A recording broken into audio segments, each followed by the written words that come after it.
All right. I'm back again.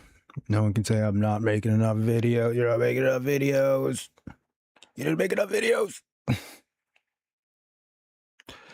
Okay.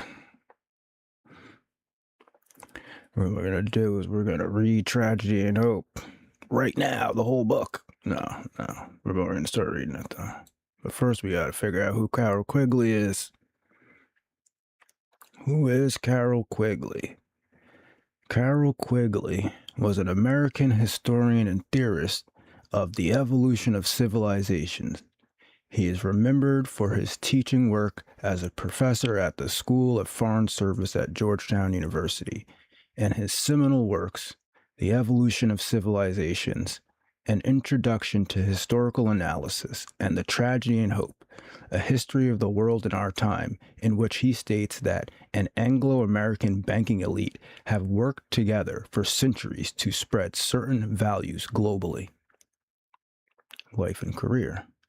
Quigley was born in Boston and attended Harvard University, where he studied history and earned a BA, MA, and PhD degrees.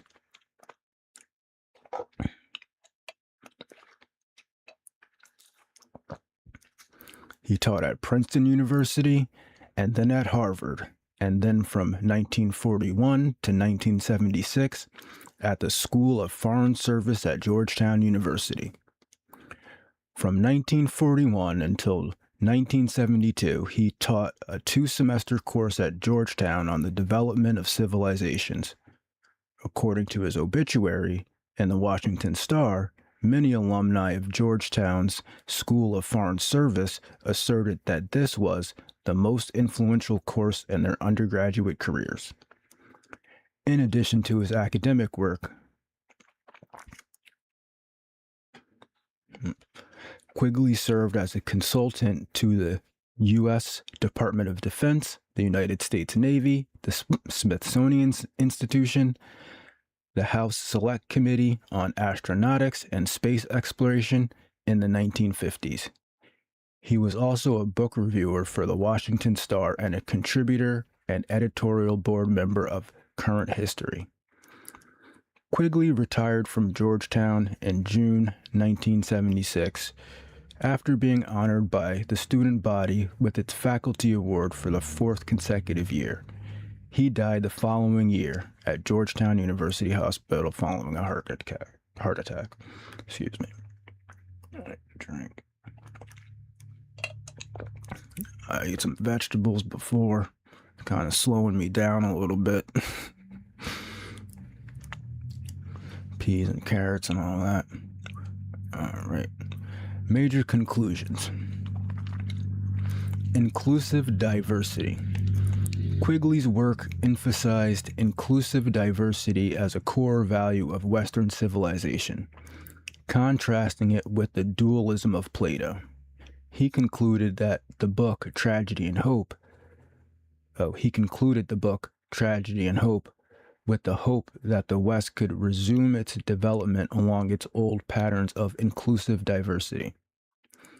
From his study of history, it's clear that the West believes in diversity rather than uniformity, in pluralism rather than monism or dualism, in inclusion rather than exclusion, in liberty rather than authority, in truth rather than power, in conversation rather than annihilation, in the individual rather than the organization, in reconciliation rather than in triumph, in heterogeneity rather than in homogeneity, in relativisms rather than absolutes, and in approximations rather than final answers. Quigley asserts that any intolerance or rigidity in religious practices of the West are aberrations from its nature of inclusivity and diversity. Quigley points to the tolerance and flexibility in Aquinas' beliefs that theological truth is revealed over time through dialogue within the Christian community, which allows the community to adapt to a changing world. Institutionalization and the fall of civilizations.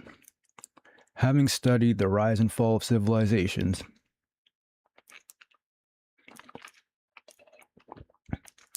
Quigley found the explanation of disintegration in the gradual transformation of social instruments into institutions. That is, transformations of social arrangements functioning to meet real social needs into social institutions serving their own purposes regardless of real social needs. What?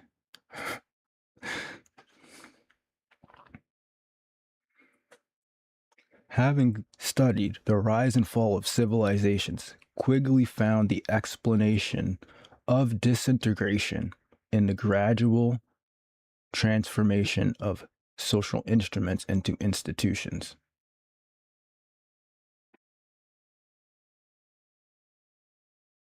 That is, transformation of social arrangements functioning to meet real social needs into institutions serving their own purposes regardless of real social needs. Okay, I got it now. So he's basically saying that the stuff that we used to do that worked, we stopped doing it, and now the institution works, but the stuff that we do doesn't work. Sounds about right so far.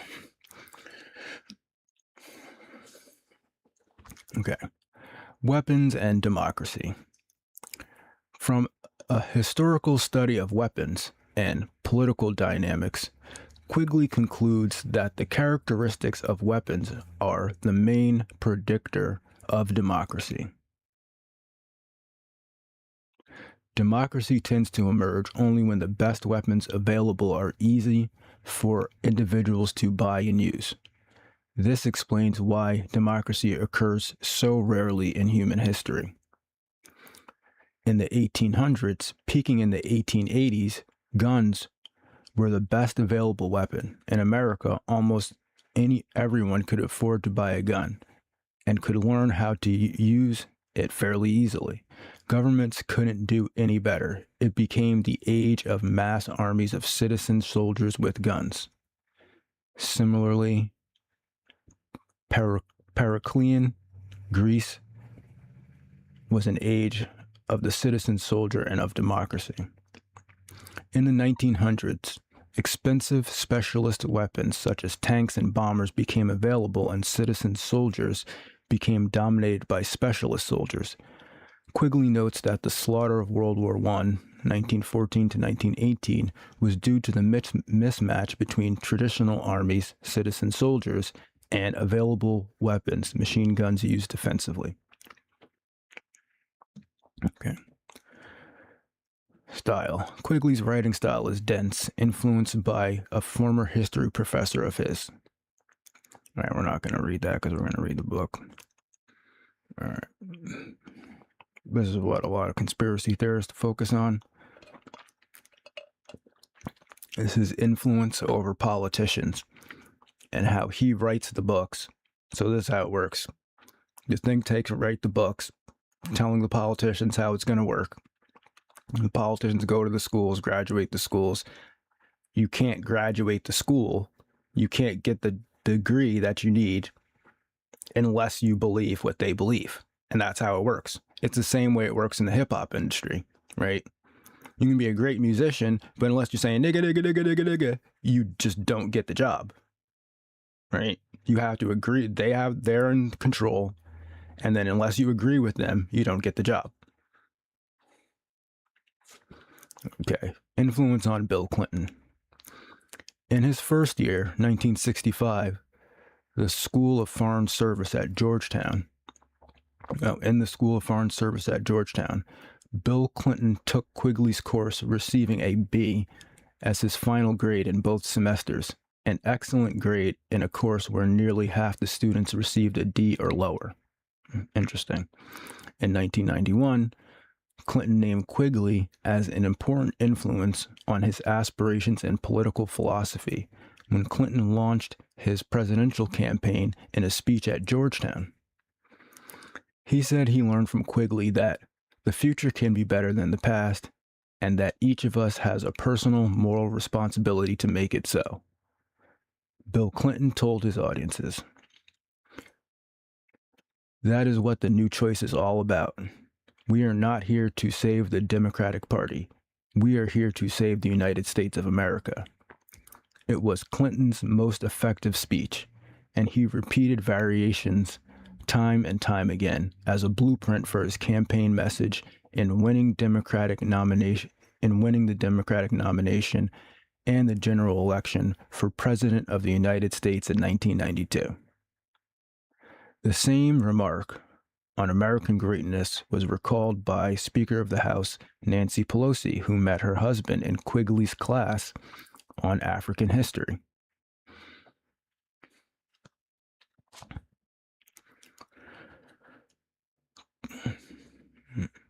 Quigley and the Round Table Group.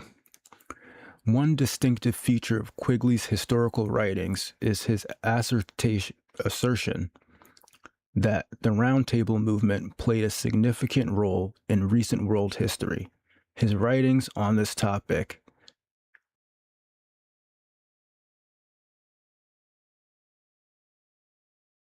have made Quigley famous among many who investigate conspiracy theories. Quigley and the Milner Group. In the Anglo-American establishment, he focused on the Round Table Group, founded in 1891 by Cecil Rhodes and Alfred Milner. Quigley argued that the organization was so modified and so expanded by Milner after the eclipse of Stead in 1899, and especially after the death of Rhodes in 1902, that it took on quite a different organization and character, although it continued to pursue the same goals. Quigley greatly admired the British Empire and lamented that the secret society was not very successful. Historian Robert Rotberg states, but Quigley was not opposed to what Rhodes and Milner had purportedly tried to accomplish. Indeed, Quigley wrote more in remorse at what had failed than in antagonism to what he believed were their mutual efforts at extending the British Empire. The society consisted of an inner circle, the Society of the Elect, and an outer circle, the Association of Helpers, also known as the Milner Kindergarten and Round Table Group. The society as a whole did not have a fixed name. This society has been known at various times as the Milner's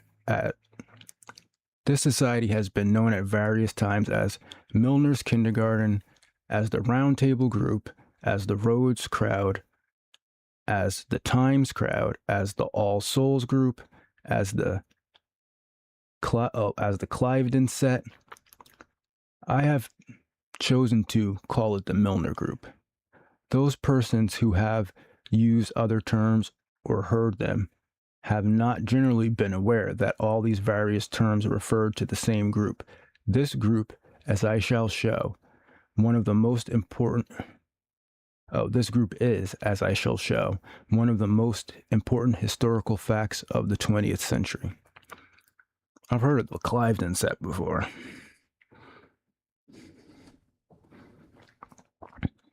Okay. Quigley assigned this group primary or exclusive credit for several historical events: the Jamestown Raid, the Second Boer War, the founding of the Union of South Africa, the replacement of the British Empire with the Commonwealth of Nations, and a number of Britain's foreign policy decisions in the 20th century. In 1966, Quigley published a one-volume history of the 20th century titled Tragedy and Hope. At several points in this book, the history of the Milner Group was discussed. However, Quigley claimed that he had recently been in direct contact with this organization.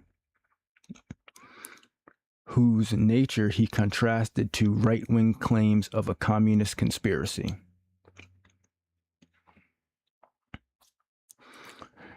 This radical right fairy tale, which is now an accepted folk myth in many groups in America,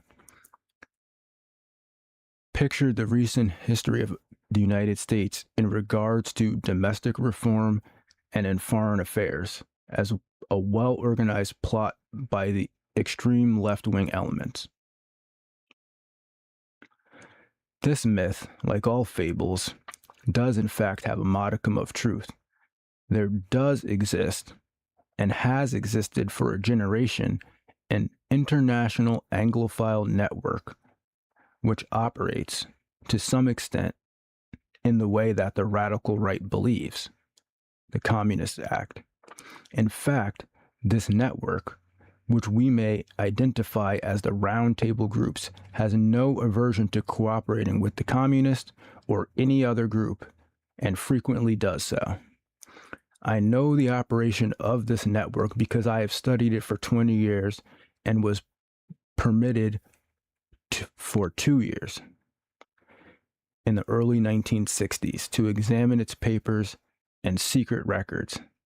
I have no aversion to it or to most of its aims, and have for much of my life been close to it and to many of its instruments. I have objected both in the past and recently to a few of its policies, but in general, my chief difference of opinion is that it wishes to remain unknown, and I believe its role in history is significant enough to be known. So basically, it's a secret society that he's in or working with. And they work with the communists, they work with the capitalists, they work with anybody as long as they get their goals done. And see, they're saying that even the right wing believes that it's left wing. And I'm sure the left wing believes that it's right wing.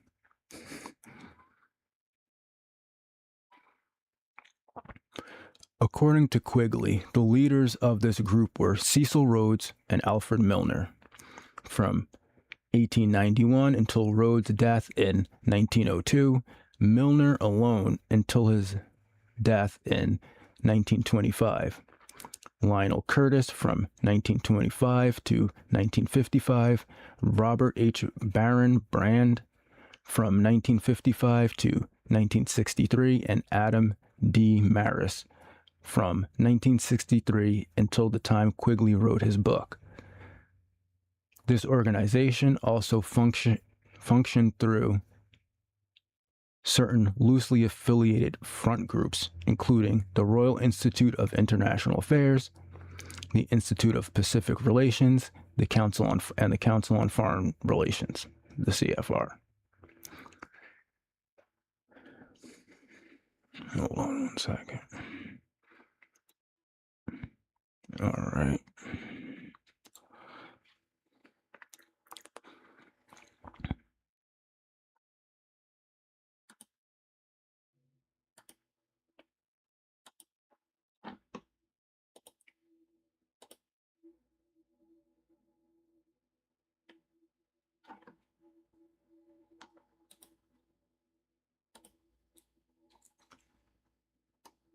Okay, gotcha.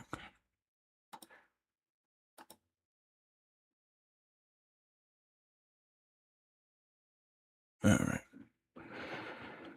In addition, other secret societies are briefly discussed in Tragedy and Hope, including a consortium of leaders of the central banks of several countries who form the Bank for International Settlements. Historian Robert Rotberg reports that, unfortunately, Tragedy and Hope lacks the usual scholarly apparatus. Whoops.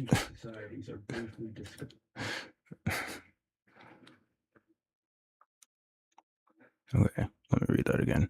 Unfortunately, Tragedy and Hope lacks the usual scholarly apparatus. It cites nothing.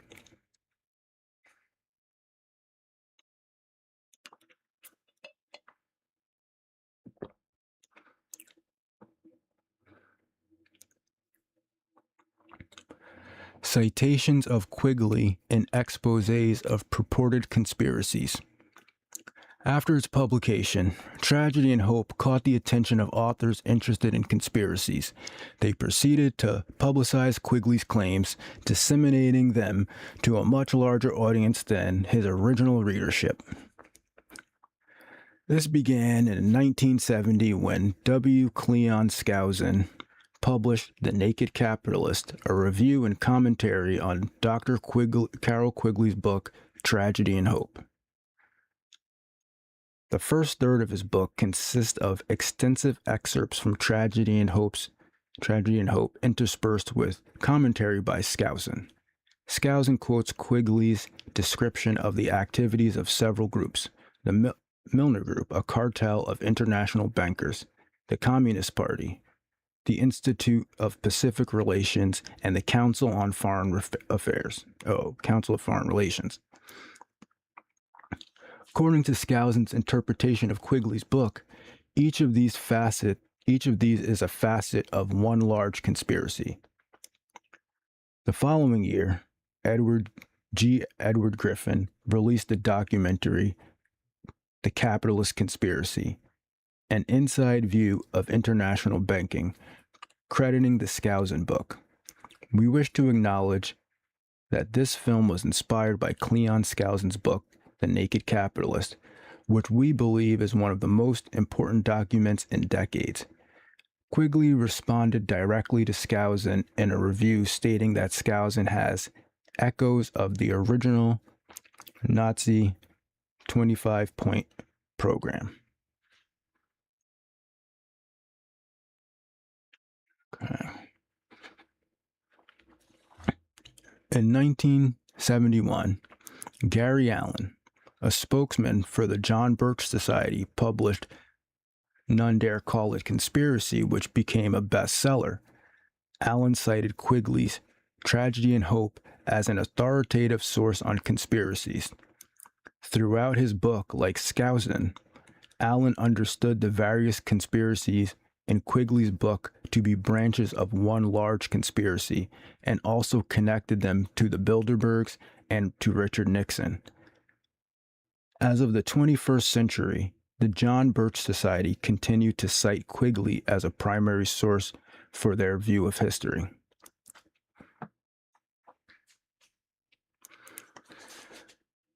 Quigley is also cited by several other authors who assert the existence of powerful conspiracies.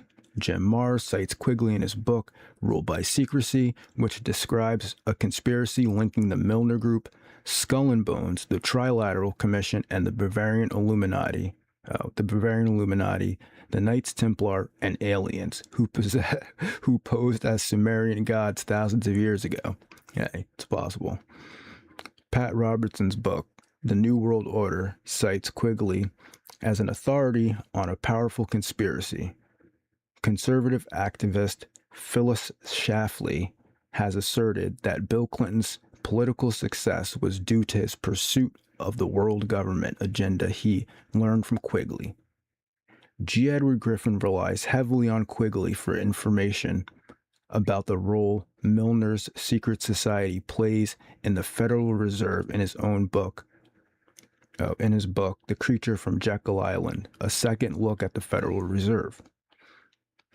That's a classic, too. Jeff Burr would be talking about that all the time.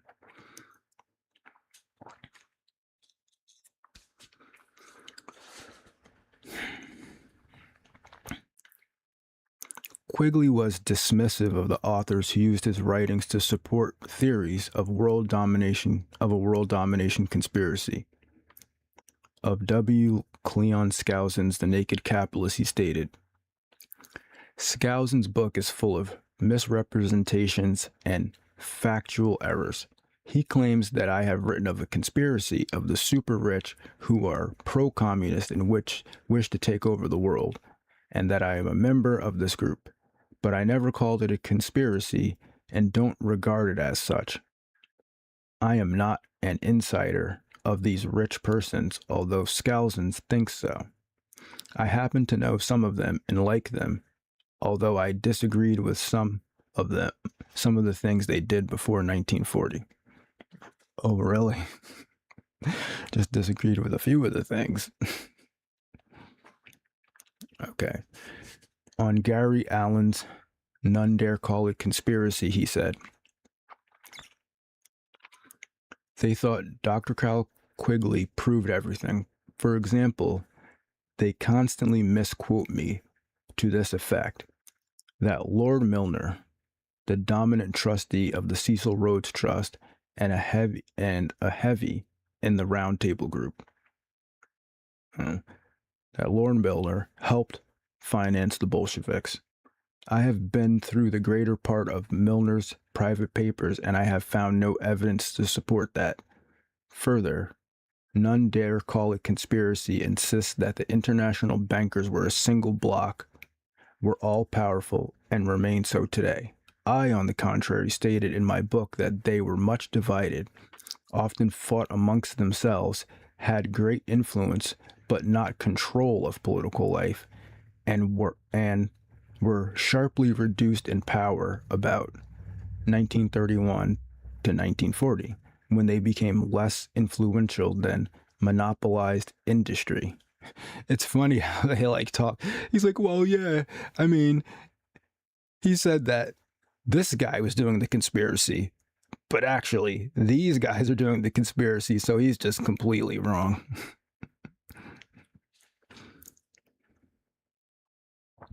All right.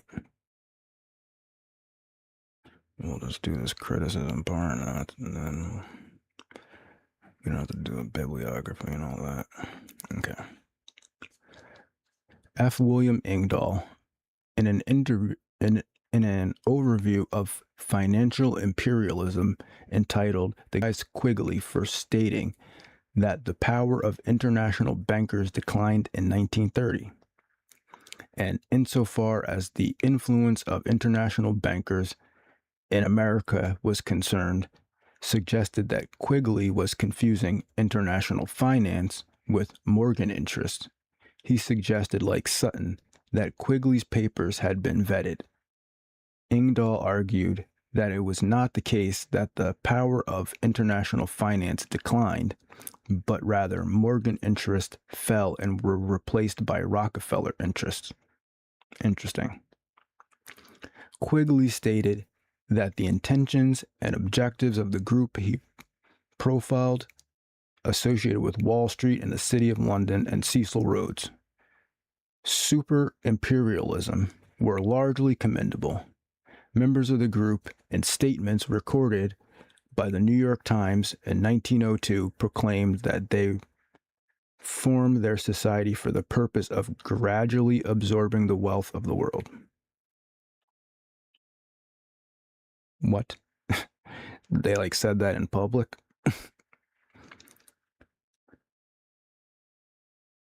Members of the group in statements recorded by the New York Times in 1902.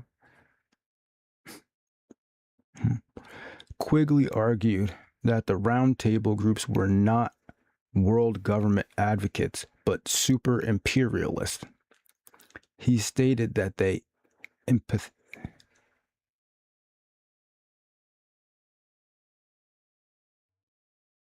empathetically did not want the League of Nations to become a world government.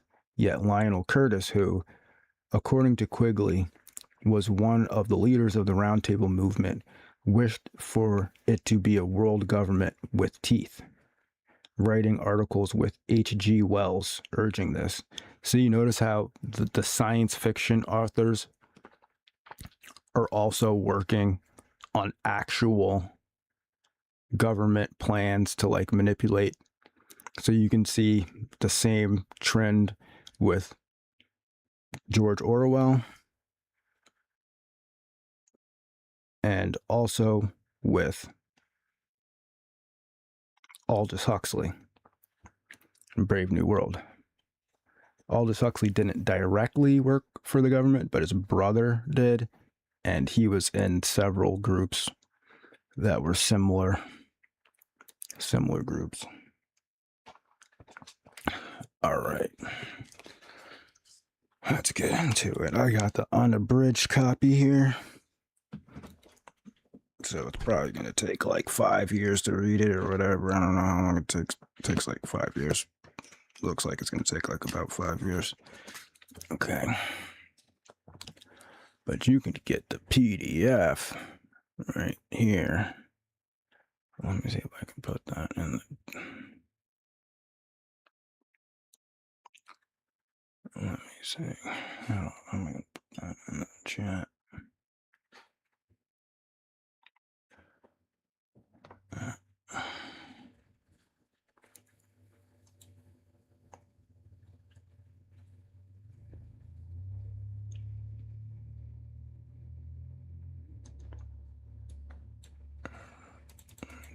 This one.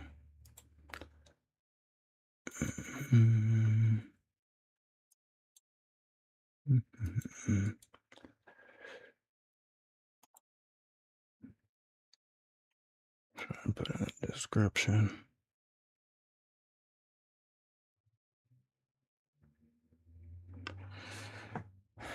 Let me see if that went in there.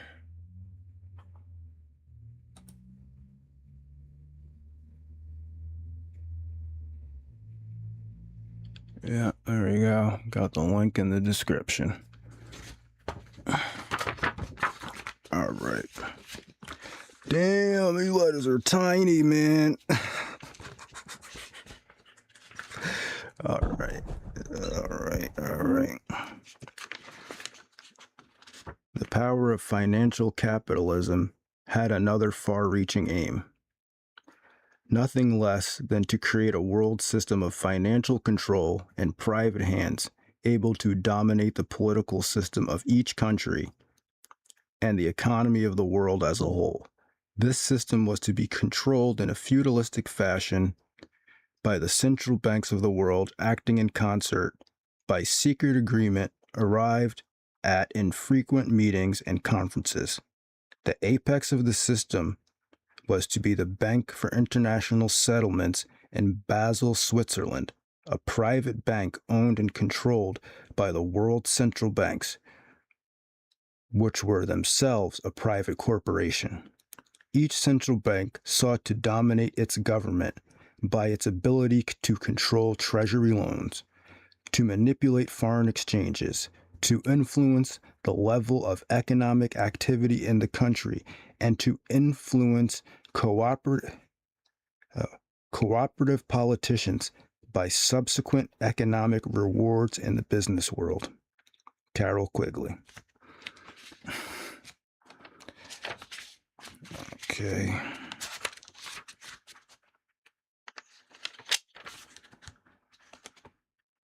I mean, do we really have to read the whole book after that?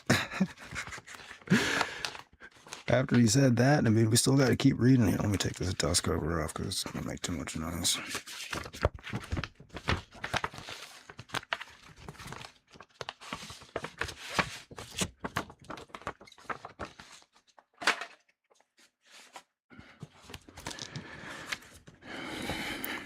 All right, this is the preface. The expression contemporary history is probably self-contradictory. Sounds like it. Because what is contemporary is not history, and what is history is not contemporary. Sensible historians usually refrain from writing accounts of very recent events because they realize that the source materials for such events, especially the indispensable official documents, are not available, and that, even with the documentation which is available, it is very difficult for anyone to obtain the necessary perspective on events of one's own mature life. But I must clearly not be a sensible, or at least an ordinary historian, for having covered in an earlier book the whole of human history in a mere 271 pages. I now use more than 1,300 pages for the events of a single lifetime. There is a connection here. It will be evident to any attentive reader that I have devoted long years of study and much original research even where adequate documentation is not available. But it should be equally evident that whatever value this present work has rests on its broad perspective. I have tried to remedy deficiencies of evidence by perspective, not only by projecting the patterns of past history into the present and future, but also by trying to place the events of the present in their total context by examining all the varied aspects of these events, not merely the political and economic, as is so frequently done, but by my efforts to bring into the picture the military, technological, social, and intellectual elements as well. The result of all this, I hope, is an interpretation of the present as well as the immediate past and the near future, which is free from the accepted cliches, slogans, and self-justifications which mar so much of contemporary history. Much of my adult life has been devoted to training undergraduates in techniques of historical analysis, which will help them to free their understanding of history from the accepted categories and cognitive classifications of the society in which we live. Since these, however, necessary, they may be for our processes of thought and for the concepts and symbols needed for us to communicate about reality, nevertheless, do they often serve as barriers which shield us from recognition of the underlying realities themselves.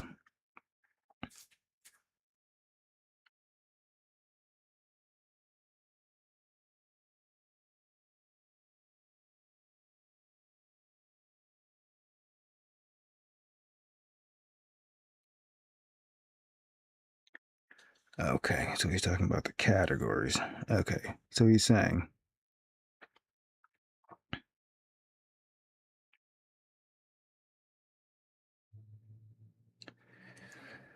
he's teaching his undergraduates techniques of historical analysis which will help them to free their understanding of history from the accepted categories and cognitive classifications.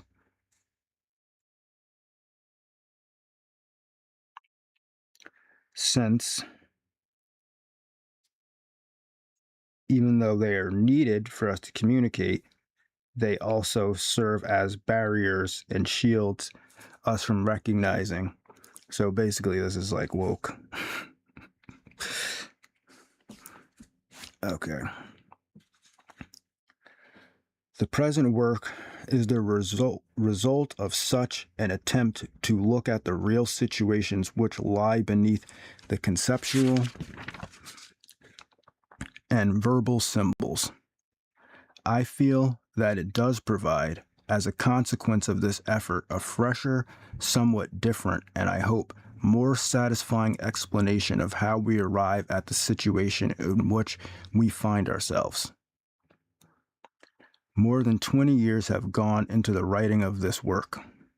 Although most of it is based on the usual accounts of these events, some portions are based on fairly intensive personal research, including research among manuscript materials.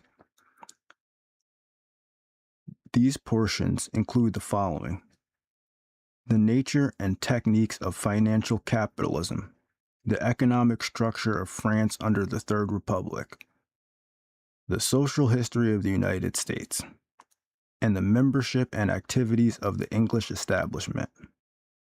On other subjects, my reading has been as wide as I can make it, and I have tried consistently to view all subjects from as wide and varied points of view as I am capable. Although I regard myself, for purposes of classification, as a historian, I did a great deal of study in political science at Harvard. I have persisted in the private study of modern psychological theory for more than 30 years and have been a member of the American Anthropological Association, the American Economic Association, and the American Association for the Advancement of Science, as well as the American Historical Association for many years.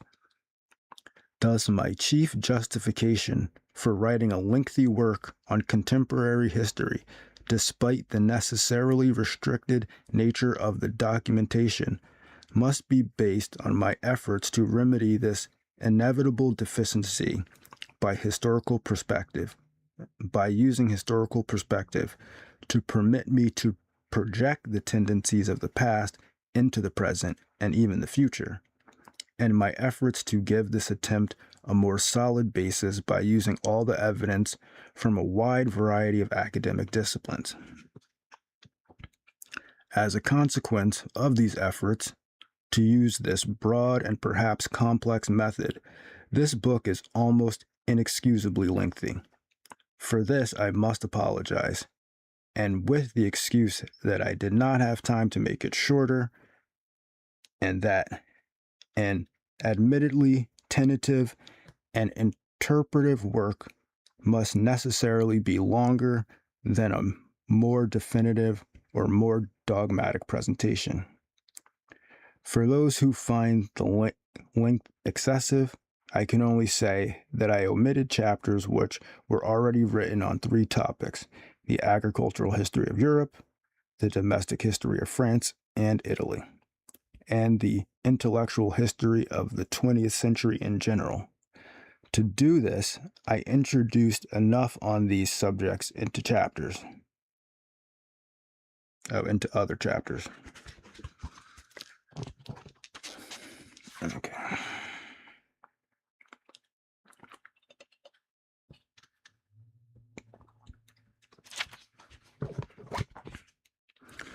Although I project the interpretation into the near future, on a number of occasions the historical narrative ceases in 1964, not because the date of the writing caught up with the march of historical events, but because the period 1962 to 1964 seems to me to mark the end of a historical development and period of pause before quite a different era with quite different problems begins. This change is evident in a number of obvious events, such as the fact that the leaders of all 3 major countries, except Red China and France, and many of the lesser ones, such as Canada, India, West Germany, the Vatican, Brazil, and Israel, were changed in this period.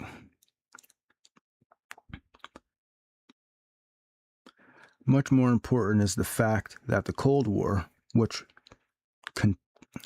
culminated in the Cuban crisis of October 1962, began to dwindle towards its end during the next 2 years, a process which was evident in a number of events such as the rapid replacement of the Cold War by competitive coexistence.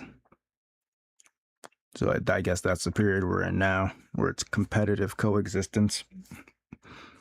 We're supposed to live together, but we all hate each other. I mean, it was a logical conclusion of capitalism, everybody competing against each other.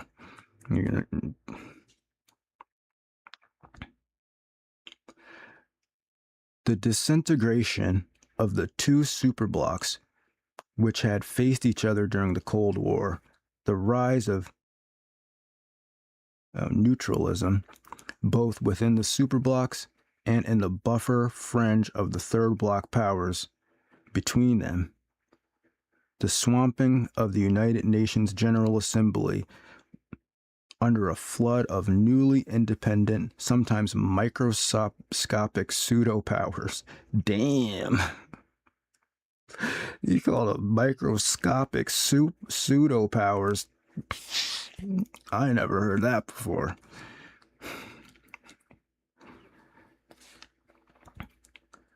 The growing parallelism of the Soviet Union and United States, and the growing emphasis in all parts of the world on problems of living standards, of social maladjustments, of health, mental health, replacing the previous emphasis on armaments, nuclear tensions, and heavy industrialization.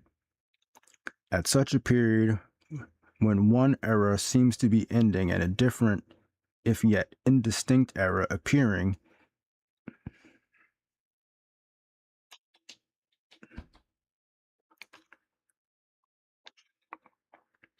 it seemed to me as good a time as any to evaluate the past and seek some explanation of how we arrived where we are.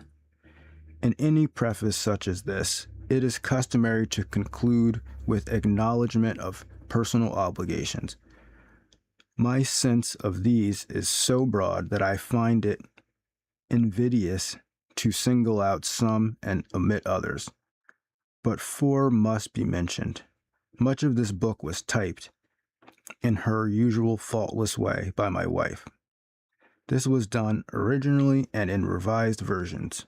In spite of all the constant distractions of her domestic obligations, of her own professional career in a different university, and of her own writings and publications. For her cheerful assumption of this great burden, I am very grateful. Similarly, I am grateful to the patience, enthusiasm, and amazingly wide knowledge of my editor at the Macmillan Company, Peter V. Rittner. I wish to express my gratitude to the University Grants Committee of Georgetown University, which twice provided the funds for summer research.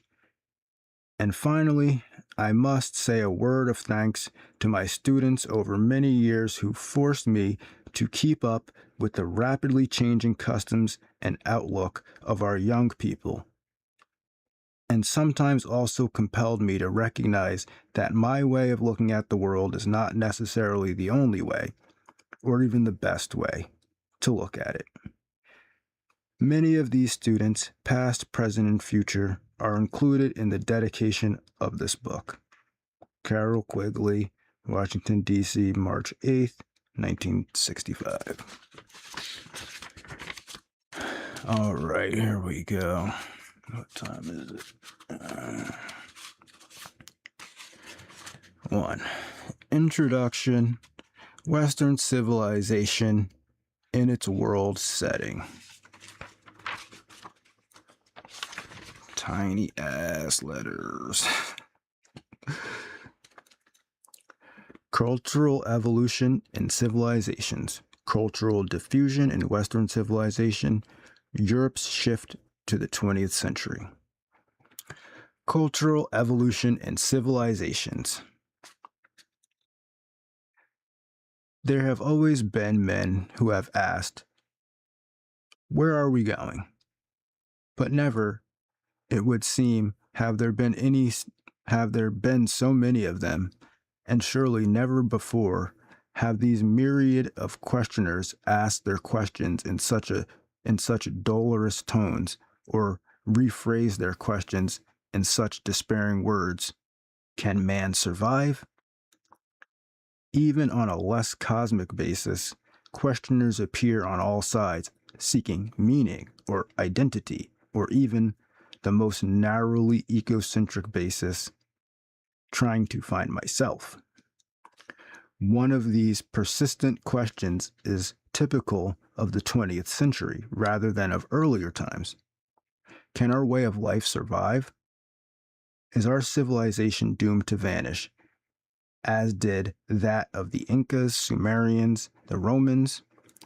From Giovanni Battista Vico in the early 18th century, or to Oswald Spengler in the 20th century, to Arnold J. Toynbee in our own day. Men have been puzzling over the problem whether civilizations have a cycle and follow a similar pattern of change.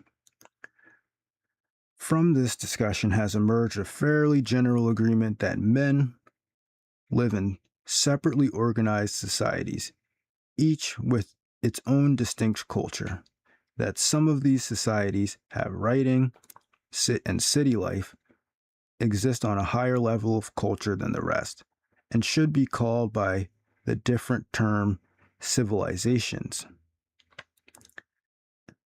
and that these civilizations tend to pass through a common pattern of existence.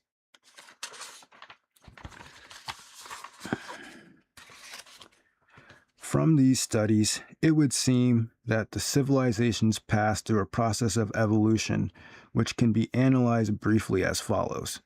Each civilization is born in some explicable fashion and, after a slow start, enters a period of vigorous expansion, increasing its size and power, both internally and at the expense of its neighbors, until gradually a crisis of organization appears.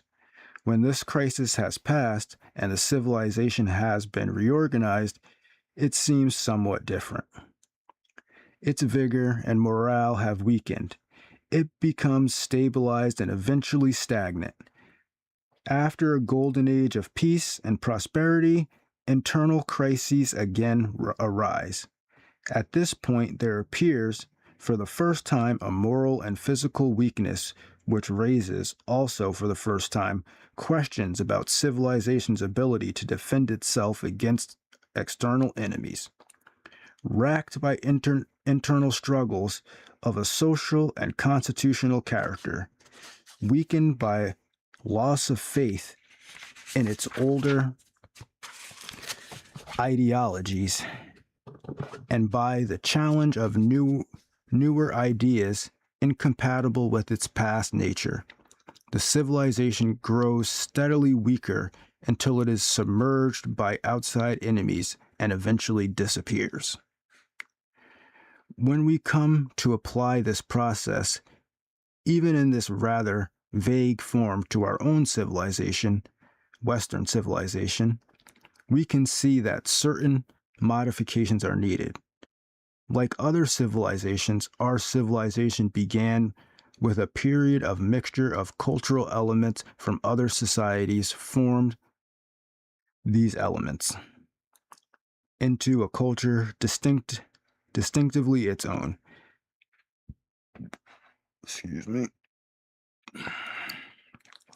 Began to expand with growing rapidity as others had done, and passed from this period of expansion into a period of crisis. But at that point, the pattern changed. In more than a dozen other civilizations, the age of expansion was followed by an age of crisis, and this in turn by a period of universal empire in which a single political unit ruled the whole extent of the civilization.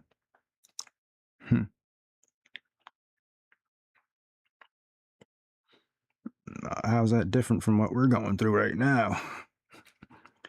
Western civilization, on the contrary, did not pass from the age of crisis to the age of universal empire, but instead was able to reform itself and entered upon a new period of expansion.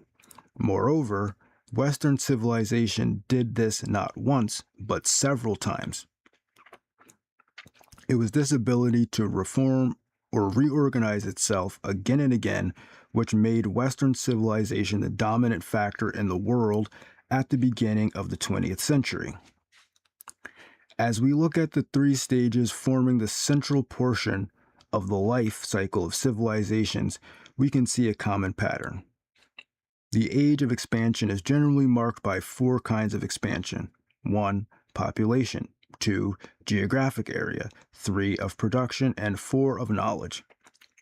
The expansion of production and the expansion of knowledge give rise to the expansion of population, and the three of these together give rise to the expansion of geographic extent. This geographic expansion is of some importance because it gives the civilization a kind of nuclear structure made up of an older core idea which had existed as part of the civilization even before the period of expansion, and a newer peripheral area which became part of the civilization only in the period of expansion and later. If we wish, we can make an additional refinement, a third semi-peripheral area between the core area and the fully peripheral area. These various areas are readily discernible in various civilizations of the past and have played a vital role in historic change in these civilizations. In Mesopotamian civilization, the core area was the lower valley of Mesopotamia. The semi-peripheral area was the middle and upper valley, and the peripheral area included the highlands surrounding this valley and more remote areas like Iran and Syria and even Anatolia. The core of the Cretan civilization was the island of Crete, while the peripheral areas included the Aegean Islands and the Balkan coast. In classical civilization, the core area was the shores of the Aegean Sea, and the semi-peripheral area was the rest of the northern portion of the eastern Mediterranean Sea, while the peripheral area covered the rest of the Mediterranean shores and ultimately Spain, North Africa, and Gaul. In the Canaanite civilization, 2200 BC to 100 BC, the core area was the Levant, while the peripheral area was the Western Mediterranean and Tunis, Western Sicily, and Eastern Spain. The core area of Western civilization 400 AD to sometime in the future has been the northern half of Italy, France, extreme western part of Germany, and England. The semi-peripheral area has been Central, Eastern, and Southern Europe and the Iberian Peninsula, while the peripheral areas have been included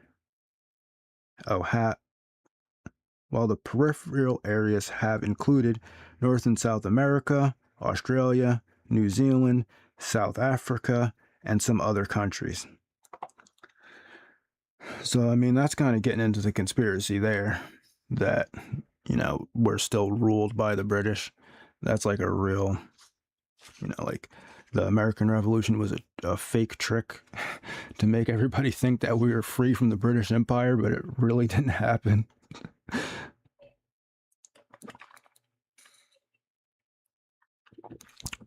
Now, that's a crazy conspiracy theory.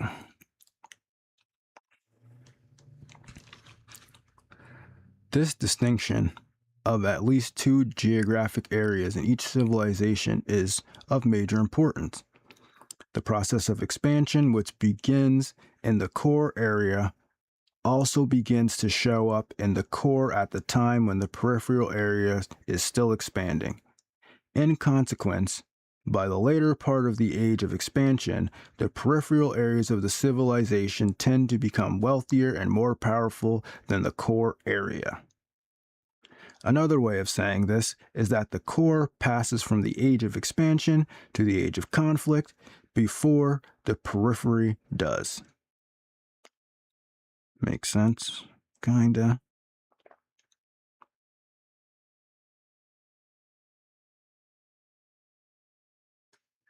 Eventually, in most civilizations, the rate of expansion begins to decline everywhere.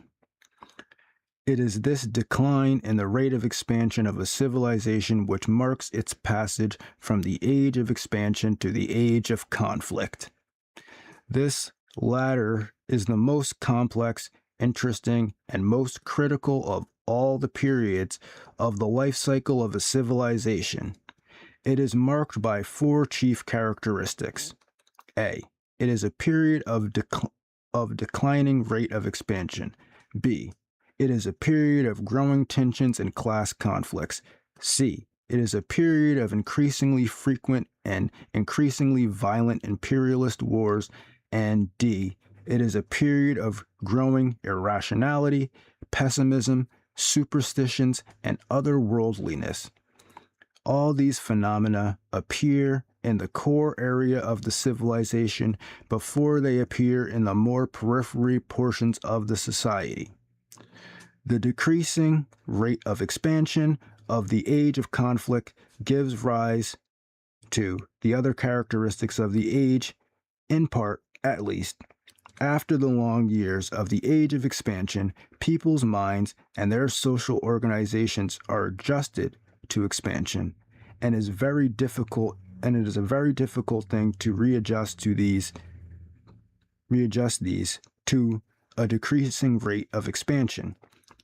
Social classes and political units within the civilization try to compensate for the slowing of expansion through normal growth by the use of violence against other social classes or against other political units. Yeah, okay. From this come class struggles and imperialist wars. The outcome of these struggles within the civilization are not of vital significance for the future of the civilization itself. What would be of such significance would be the reorganization of the structure of the civilization so that the process of normal growth would be resumed. Because such a reorganization requires the removal of the causes of the civilization's decline, the triumph of one social class over another or one political unit over another within the civilization will not usually have any major influences on the cause of the decline and will not, except by accident, result in such a reorganization of structures as it will give rise to a new period of expansion.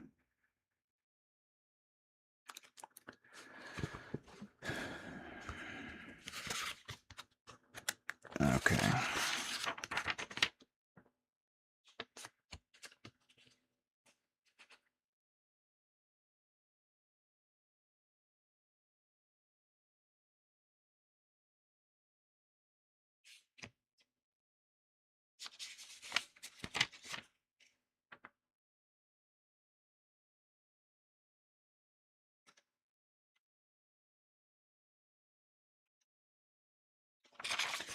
So basically saying we're going through this conflict, but the conflict itself doesn't matter. Who wins doesn't matter.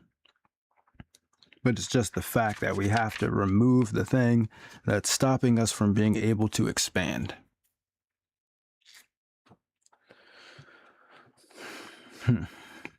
Okay.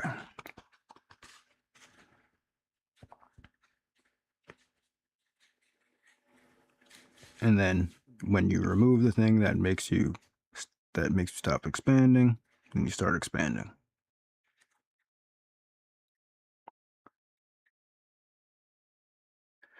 Indeed, the class struggles and imperialist wars of the age of conflict will probably serve to increase the speed of the civilization's decline because they dissipate capital and divert wealth and energies from productive to non-productive activities. But we gotta do a war, though. Talk about accelerationism, man. This is the real accelerationism.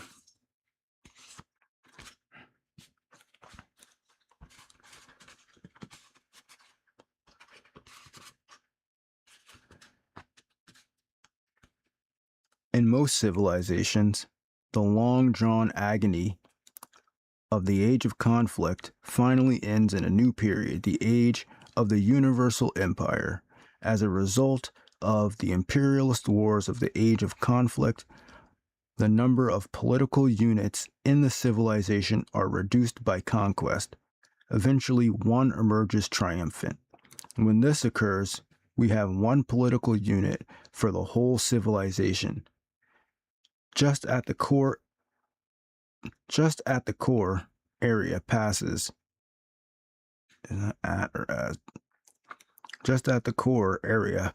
from the age of expansion to the age of conflict earlier than the peripheral areas. Sometimes the core area is conquered by a single state before the whole civilization is conquered by the universal empire. When this occurs, the core empire is generally a semi-peripheral state, while the universal empire is generally a peripheral state. Thus, Mesopotamia's core was conquered by semi-peripheral Babylonia, while the whole of Mesopotamian civilization was conquered by more peripheral Assyria, replaced by fully peripheral Persia. In classical civilization, the core area was conquered by semi-peripheral Macedonia about 336 BC, while the whole civilization was conquered by peripheral Rome about 146 BC. In other civilizations, the universal empire has consistently been a peripheral state when there was no earlier conquest of the core by a semi-peripheral state.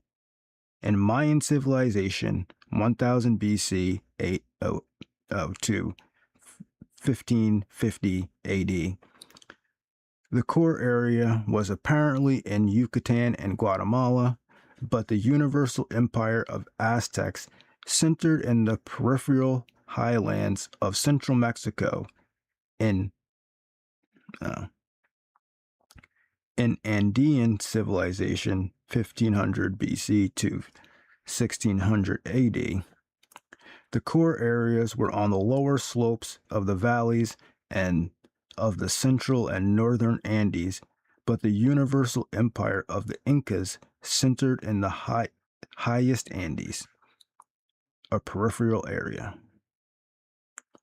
The Canaanite civilization 2200 BC to 146 BC had its core area in the Levant, but its universal empire, the Punic Empire, centered at Carthage in the western Mediterranean. If we turn to the Far East, we see no less than 3 civilizations. Of these, the earliest, Cynic civilization, rose in the valley of the Yellow River after 2000 BC, culminated in the Qin and Han empires after 200 BC, and was largely destroyed by the Uraltic invaders after AD 400. From the Cynic civilization, in the same way in which classical civilizations emerged from the Cretan civilization or Western civilization emerged from classical civilization.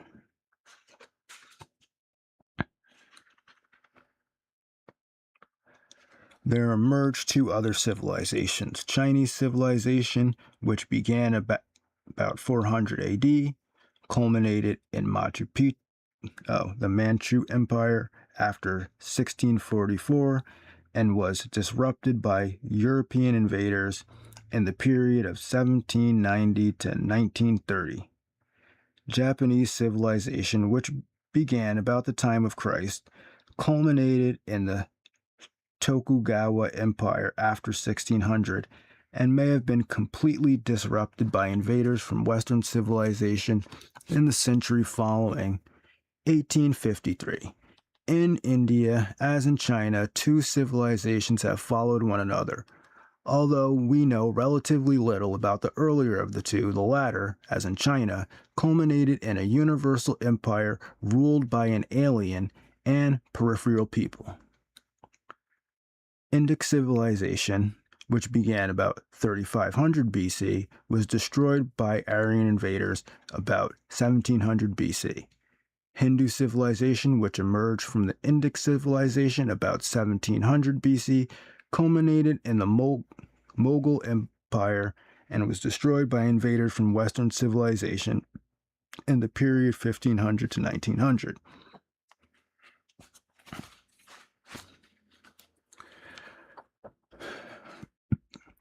Turning to the extremely complicated area of the Near East, we can see a similar pattern.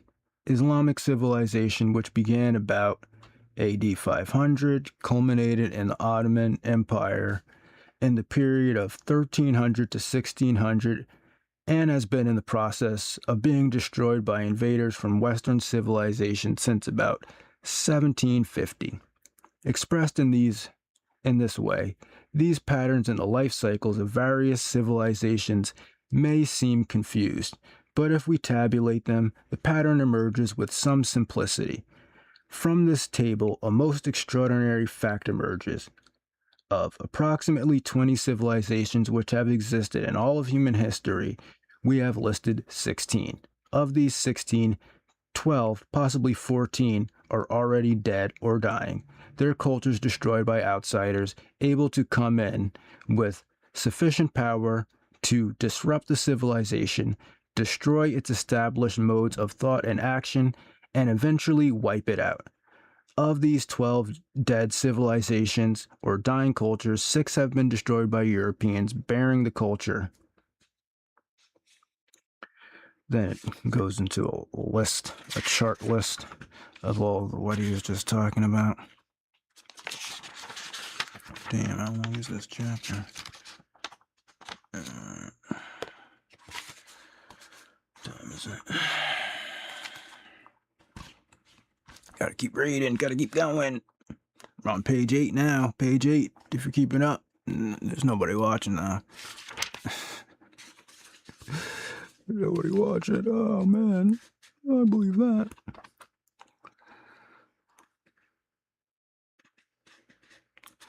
When we consider the untold numbers of other societies simpler than civilizations which Western civilization has destroyed or is now destroying, societies such as the Hottentots, the Iroquois, the Tasmanians, Navajos, Caribs, and countless others, the full frightening power of Western civilization becomes obvious. One cause, although by no means the chief cause of the ability of Western civilization to destroy other cultures, rests on the fact that it has been expanding for a long time.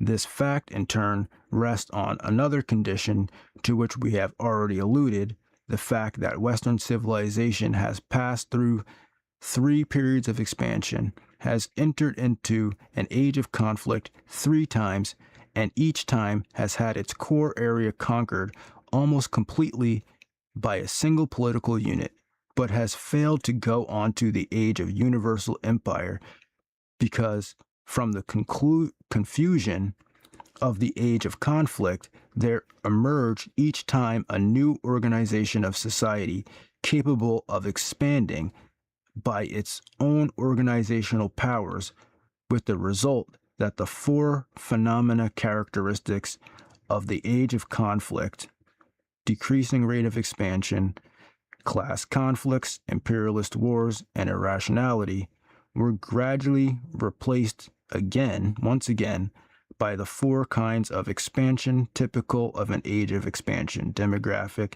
geographic, production, and knowledge. From a narrowly technical point of view, the shift from an age of conflict to an age of expansion is marked by a resumption of the investment of capital and accumulation of capital on a large scale.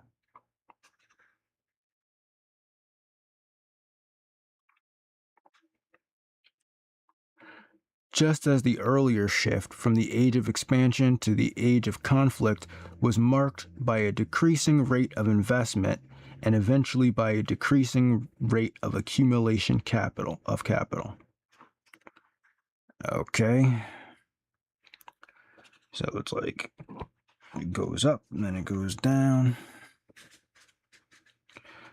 Western civilization began, as all civilizations do, in a period of cultural mixture. In this particular case, it was a mixture resulting from the barbarian invasions which destroyed classical civilization in the period of 350 to 700 by creating a new culture from the various elements offered from the barbarian tribes, the Roman world, the Saracen world, and above all, the Jewish world, Christianity, Western civilization became a new society. So basically, he's saying that Western civilization is a mix of barbarian means like Germanic, Roman, and Jewish, even though he says Jewish, but then it also has parentheses Christianity next to Jewish. So that's kind of interesting. You can always check out the PDF and read along. Okay. This society became a civilization when it became organized in the period 700 to 970, so that there was an accumulation of capital and the beginnings of the investment of this capital in the new methods of production. These new methods are associated with a change from infantry forces to mounted warriors and defense, from manpower and thus slavery, to animal power and energy use, from the scratch plow and the two-field fallow agriculture technology of medieval Europe, to the 8-oxen plow gang and 3-field system of the Germanic peoples, and from the centralized state-centered political orientation of the Roman world to the decentralized private power feudal system of the medieval world. In the new system, a small number of men, equipped and trained to fight, received dues and services from the overwhelming majority of men who were expected to till the soil.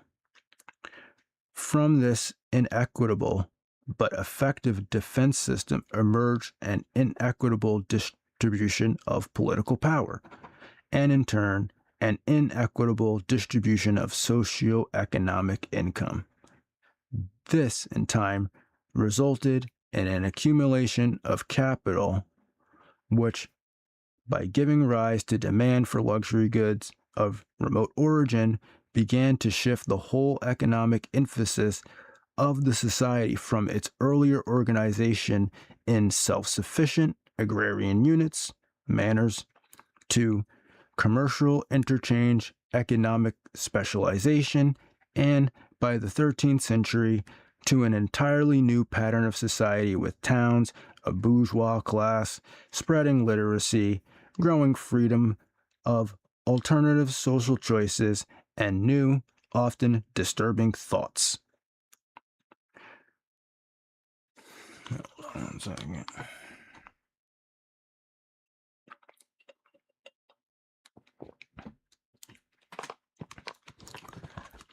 From all this came the first period of expansion of Western civilization, covering the years 970 to 1270. At the end of this period, the organization of society was becoming a petrified collection of vested interest. Investment was decreasing, and the rate of expansion was beginning to fall. Accordingly, Western civilization, for the first time, entered upon the age of conflict. This period, the time of the 100 Years' War, the Black Death, the Great Heresies, and severe class conflicts, lasted from about 1270 to 1420.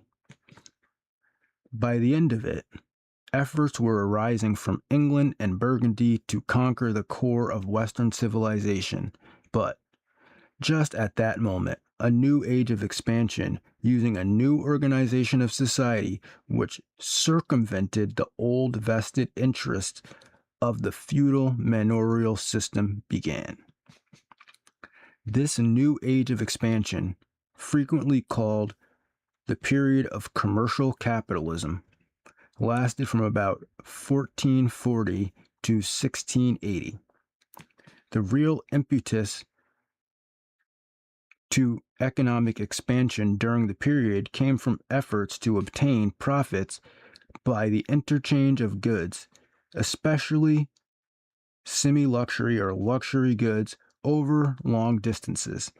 In time, this system of commercial capitalism became petrified into a structure of vestments of vested interests in which profits were sought by imposing restrictions on the production or interchange of goods rather than by encouraging all these activities. So basically, like, this is like the first like deindustrialization.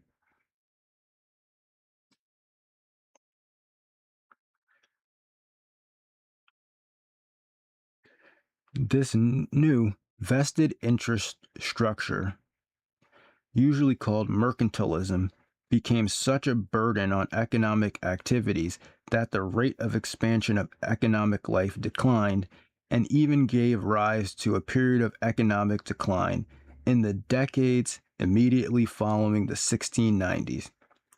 The class struggles and imperialist wars engendered by this age of conflict are sometimes called the Second Hundred Years' War.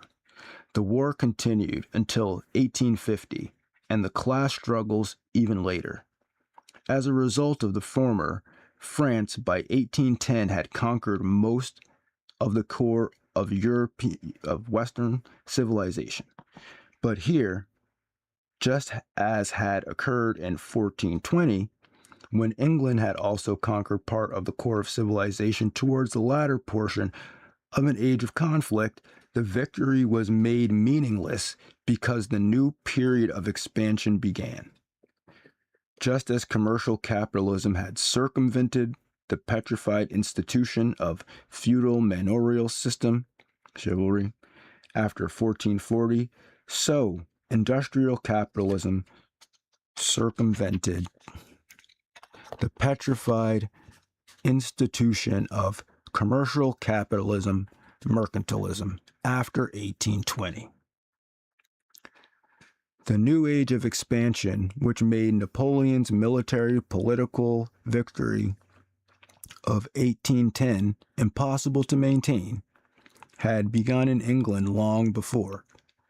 It appeared as the agricultural revolution of 1725 and as the industrial revolution of 1775, but did not get started as a great bust of expansion until after 1820.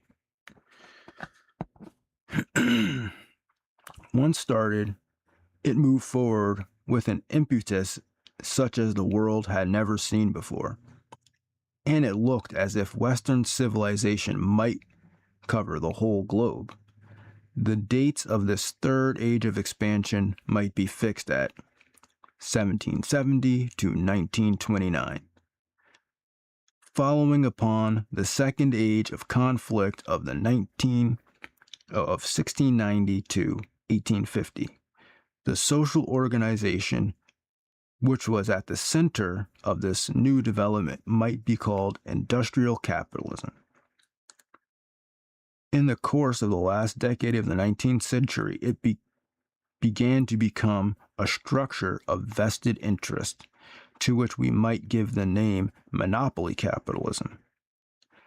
As early, perhaps, as 1890, certain aspects of a new age of conflict, the third in the Western civilization, began to appear, especially in the core area, with the revival of imperialism, of class struggle, of violent warfare, and irrationalities.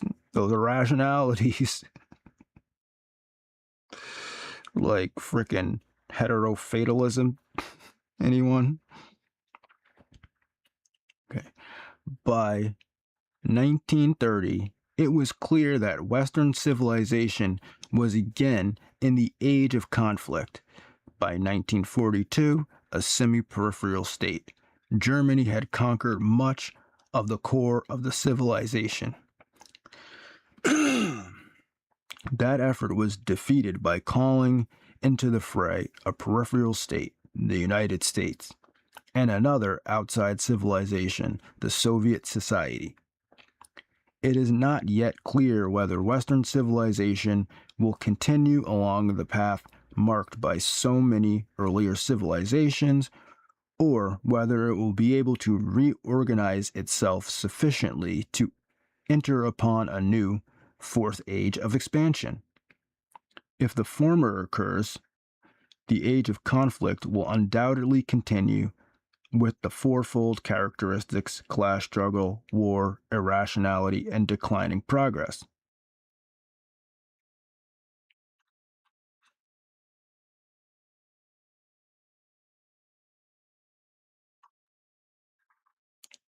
Okay, so if we continue along the other path and we continue declining progress, then we're screwed. In this case, we shall undoubtedly get a universal empire in which the United States will rule most of Western civilization. This will be followed, as in other civilizations, by a period of decay, and ultimately, as the civilization grows weaker, by invasions and the total destruction of Western culture.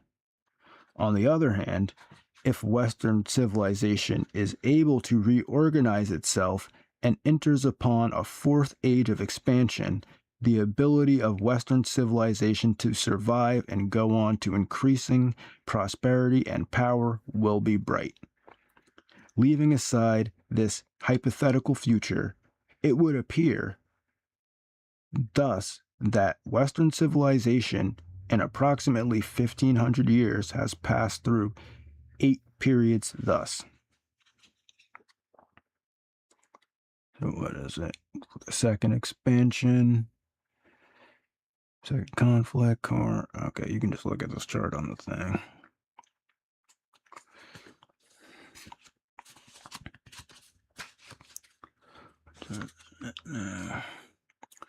From the list of civilizations previously given, it becomes somewhat easier to see how Western civilization was able to destroy, or is still destroying, the cultures of 6 other civilizations. In each of these 6 cases, the victim civilization had already passed the period of universal empire and was deep in the age of decay. In such a situation, Western civilization played a role as invader similar to that played by Germanic tribes in classical civilization, by the Dorians in Cretan civilization, by the Greeks in Mesopotamia or Egyptian civilization, by the Romans in Canaanite civilizations, or by the Assyrians in Indic civilizations. The Westerners who burst upon the Aztecs in 1519, on the Incas in 1534, on the Mughal Empire in the 18th century, on the Manchu Empire after 1790, on the Ottoman Empire after 1774, and on the Tokugawa Empire after 1853. We're performing the same. Hold on a second.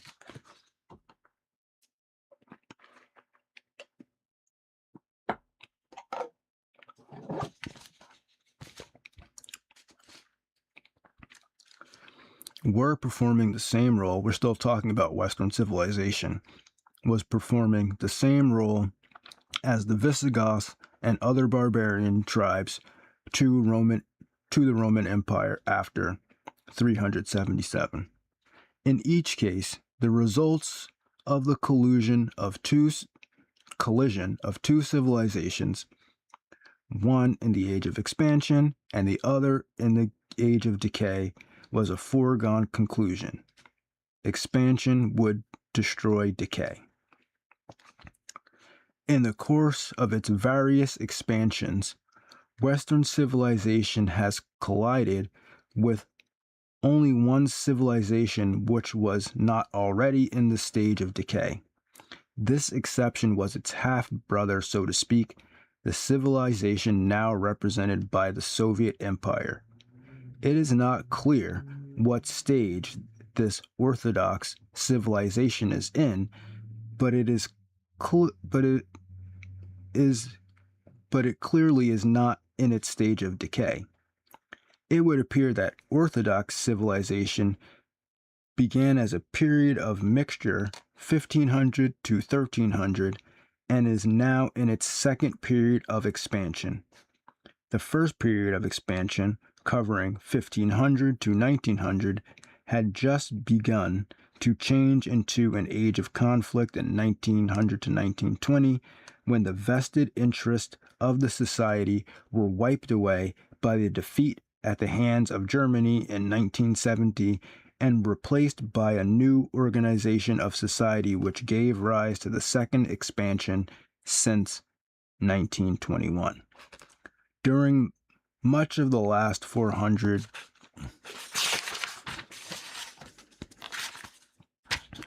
years, culminating in the 20th century, the fringes of Asia have been occupied by a semicircle of old dying civilizations: Islamic, Hindu, Chinese, Japanese. These have been under pressure from Western civilization coming in from the oceans and from the Orthodox civilizations pushing outward from the heart of the Eurasian landmass. The oceanic pressure began with Vasco da Gama in India in 1498 and culminated aboard the battleship Missouri in Tokyo Bay in 1945, and still continued with the Anglo-French attack on the Suez in 1956. The Russian pressure from the continental heartland was applied to the inner frontiers of China, Iran, Turkey, and from the 17th century to the present. Much of the world's history in the 20th century has arisen from the interaction of these three factors: the continental heartland of Russian power, the shattered cultures of the buffer fringe of Asia, and the oceanic powers of Western civilization.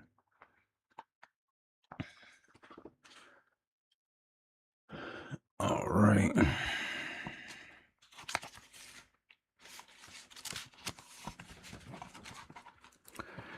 To export the material element, gotta go back down here. All right, so this is page 12. I don't know what page it was on the PDF, but now we're on the second section. Cultural diffusion in Western civilization.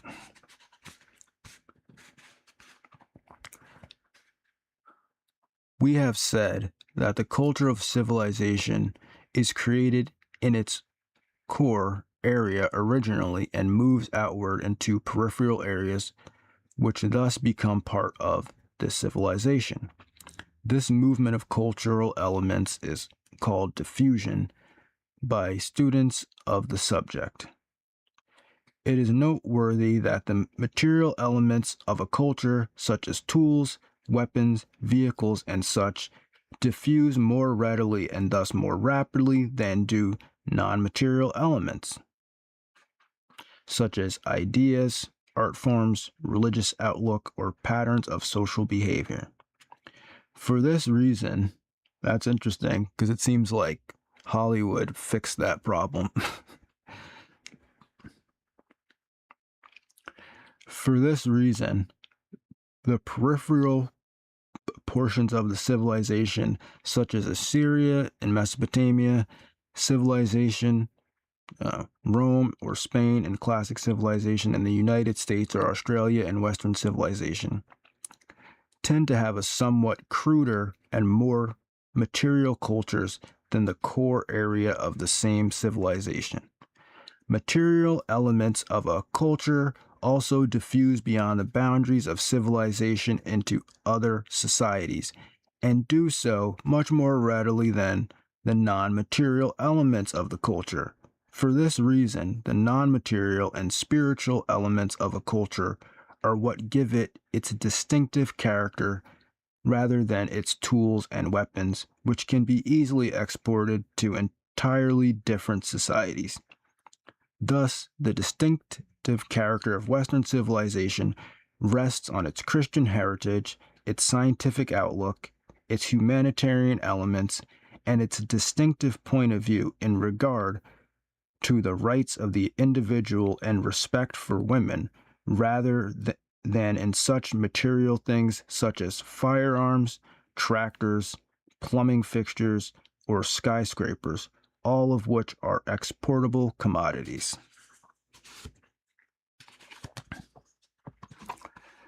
The export of material elements in a culture across its peripheral areas and beyond to the peoples of totally different societies has strange results.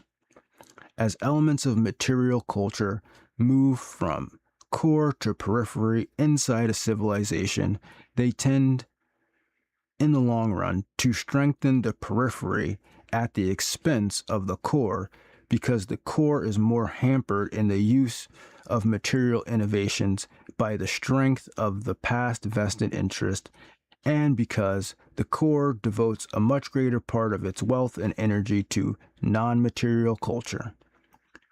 Thus, such aspects of the Industrial Revolution as automobiles, bikes, and radios are European rather than American inventions, but have been developed and utilized to a far greater extent in America because this area was not hampered in their use by the surviving elements of feudalism, of church domination, of rigid class distinctions, for example in education, or by widespread attention to music, poetry, art, or religion, such as we find in Europe. A similar contrast can be seen in the classical civilization between the Greek and Roman, or in Mesopotamian civilization between Sumerian and Assyrian, or Mayan civilization between the Mayan and the Aztec. The diffusion of culture elements beyond the boundaries of one society into the culture of another society presents quite a different case. The boundaries between societies present relatively little hindrance to the diffusion of material elements, and relatively greater hindrance to the diffusion of non-material elements. Hollywood? Indeed, it is this fact which determines the boundary of the society. For if the non-material elements also diffused, the new area into which they flowed would be a peripheral portion of the old society rather than part of a quite different society. So basically what he's saying is that the core society creates tools, and they have a philosophy around the tools, basically around the tools and stuff that they use and create. And then when those tools get dispersed, exported to other cultures with different philosophies, then it changes the context of the use of them. And then as long as the tools follow the philosophy, then that society is considered basically the same or just a periphery part of the core society. But when they use the tools but not your philosophy, that's when they're about to take you over, basically. I think that's what he's getting at. I'm getting there. We're getting there. Okay. The diffusion of material elements from one society to another has a complex effect on the importing society. In the short run, it is usually benefited by the importation, but in the long run, it is frequently disorganized and weakened. When white men first came to North America, material elements from Western civilization spread rapidly among different Indian tribes. Plains Indians, for example, were weak and impoverished before 1543, but in that year, the horse began to diffuse northward from the Spaniards in Mexico. Within a century, the Plains Indians were raised to such a high standard of living because of the ability to hunt buffalo from horseback, and were immensely strengthened by their ability to resist Americans coming westward across the continent. In the meantime, the Trans-Appalachian Indians, who had been very powerful in the 16th and early 17th centuries, began to receive firearms, steel traps, measles, and eventually whiskey from the French and later the English by way of the St. Lawrence. These greatly weakened the Woods Indians of the Trans-Appalachian area and ultimately weakened the Plains Indians of the Trans-Mississippi area because measles and whiskey were devastating and demoralizing because of the use of traps and guns by certain tribes made them dependent on whites for supplies at the same time that they were that they allowed them to put great physical pressure on the more remote tribes which had not yet received guns or traps. Any united front of the Reds against whites was impossible, and the Indians were disrupted, demoralized, and destroyed. In general, importation of an element of material culture from one society to another is helpful to the importing society in the long run only if it is A, productive, B, can be made within the society itself, and C, can be fitted into the non-material culture of the importing society without demoralizing it.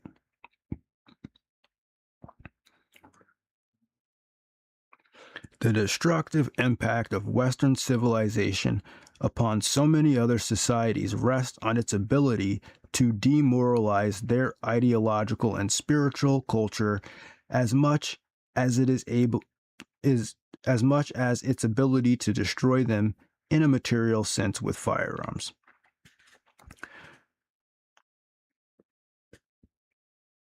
Okay.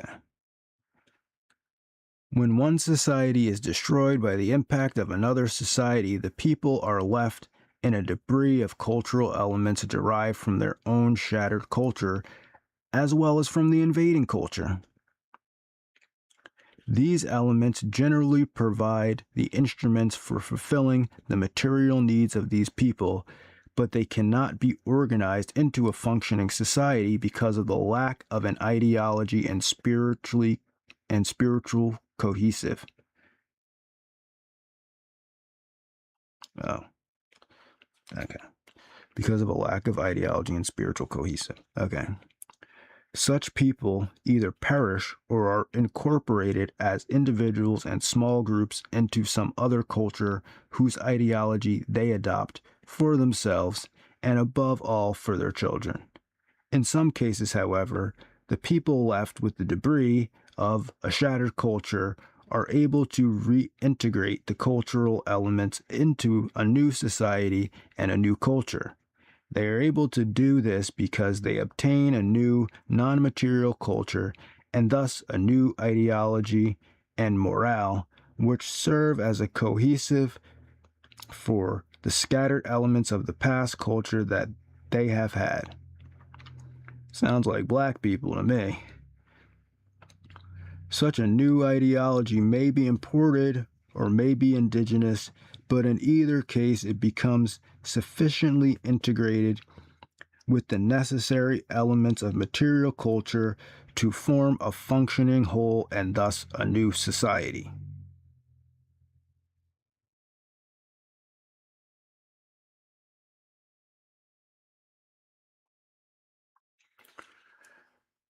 Okay. It is by some such a process as this that all new societies and thus all new civilizations have been born. In this way, classical civilization was born from the wreckage of Cretan civilization, and Western civilization was born from the wreckage of classical civilization. It is possible that new civilizations may be born in the debris from the civilizations wrecked by Western civilization on the fringes of Asia. In this wreckage is debris from Islamic, Hindu, Chinese, and Japanese civilizations. It would appear at the present time that new civilizations may be in the throes of birth in Japan, possibly in China, less likely in India, and dubious in Turkey or Indonesia. The birth of a powerful civilization at any or several of these points would be of primary significance in world history, since it would serve as a counterbalance to the expansion of Soviet civilization on the landmass of Eurasia. Turning from a hypothetical future to a historical past, we can trace the diffusion of cultural elements within Western civilization from its core area across peripheral areas and outward to other societies. Some of these elements are sufficiently important to command a more detailed examination. Among the elements of Western tradition which have diffused only very slowly or not at all are closely related among the elements of the Western tradition which have diffused only very slowly or not at all are the closely related nexus of ideas that are the basis of Western society. These include Christianity, the scientific outlook, humanitarianism, we already went over that, and the idea of the unique rights of the individual. But from this nexus of ideas having sprung a number of elements of material culture, of which the most noteworthy are associated with technology. These have diffused readily, even to other societies. This ability of Western technology to immigrate with an E and the inability of the scientific outlook with which such technology is fairly closely associated to do so have created an anomalous situation.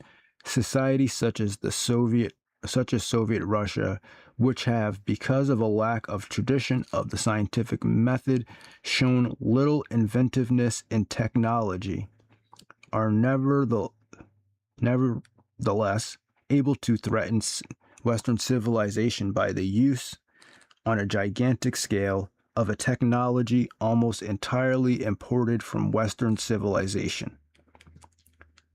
A similar situation may well develop in any new situation which come into existence on the fringes of Asia.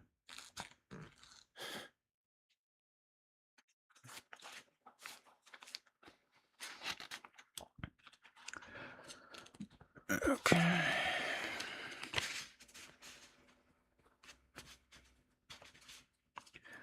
The most important parts of Western technology can be listed under the four headings. 1. Ability to kill. Development of weapons. 2. Ability to preserve life. Development of sanitation and medical services. 3. Ability to produce both food and industrial goods. 4. Improvements in transportation and communication. We have already spoken of the diffusion of Western firearms, the impact which these have had on peripheral areas and other societies, from Cortez's invasion of Mexico to the use of the first atom bomb on Japan, is obvious. Less obvious, but in the long run, of much greater significance, is the ability of Western civilization to conquer disease and to postpone death by sanitation and medical advances. These advances began in the core of Western civilization before 1500, but have exercised their full impact only since about 1750 with the advent of vaccination, the conquest of the plague, and the steady advance in saving lives through the discovery of antiseptics, and in the 19th century and all the antibiotics in the 20th century. These discoveries and techniques have diffused outward from the core of Western civilization and have resulted in a fall in the death rate in Western Europe and America almost immediately. in Southern Europe and Eastern Europe somewhat later, and in Asia only in a period since 1900. The world-shaking significance of this diffusion will be discussed in a moment.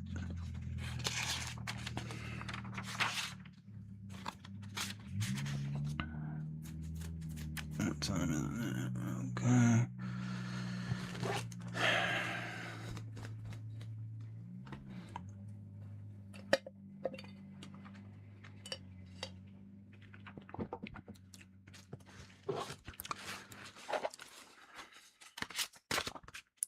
Western civilization's conquest of the techniques of production are so outstanding that they have been honored by the term revolution in all history books concerned with the subject.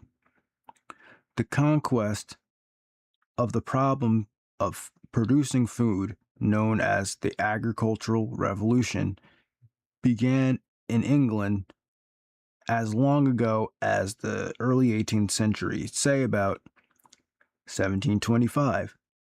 The conquest of the problem of producing manufactured goods, known as the Industrial Revolution, also began in England about 50 years after the Industrial Revolution, say about 1775.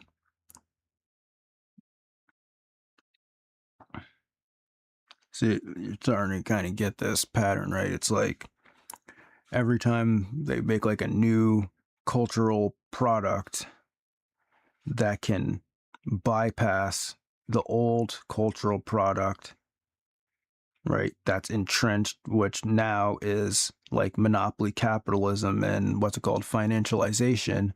And then we've got AI coming in. And so all the people that basically are running AI right now are going to be basically like the new rulers of the new central, because they're kind of like the barbarians that are coming in from the periphery because they took the technology of industrial capitalism and now they're using it to create a new system that's going to bypass the old system with its entrenched ideologies or whatever they call it, whatever he calls it. What is he going on?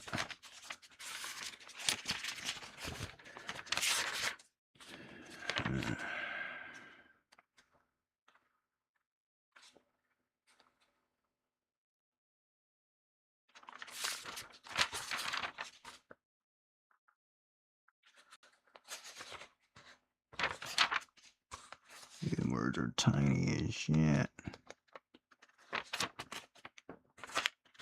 Whatever. I should probably start using those post-it notes. But all right, here we go.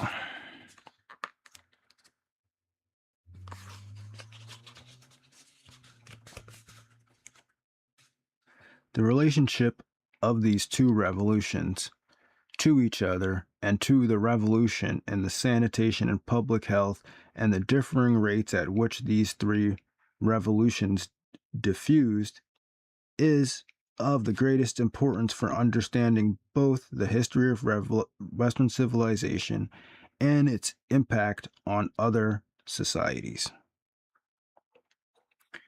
Agricultural activities, which provide the chief food supply of all civilizations, drain the nutritive elements from the soil.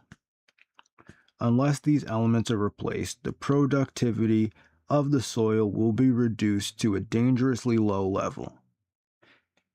In the medieval and the early modern period of European history, these nutritive elements, especially nitrogen, were replaced through the action of the weathering by leaving the land fallow either 1 year in 3 or even every second year. This had the effect of reducing the arable land by half or 1/3. The agricultural revolution was an immense leap forward since it replaced the year of fallowing with a leguminous crop whose roots increased the supply of nitrogen in the soil by capturing this gas from the air and fixing it in the soil in a form usable by plant life. Since the leguminous crop which replaced the fallow year of the older agricultural style, was generally a crop like alfalfa, clover, sainfoin, which provided feed for cattle. This agricultural revolution not only increased the nitrogen content of the soil for subsequent crops of grain, but also increased the number and quality of farm animals, thus increasing the supply of meat and animal products for food, and also increasing the fertility of the soil by increasing the supply of animal manures for fertilizers. The net result of the whole agricultural revolution was an increase in both the quantity and quality of food.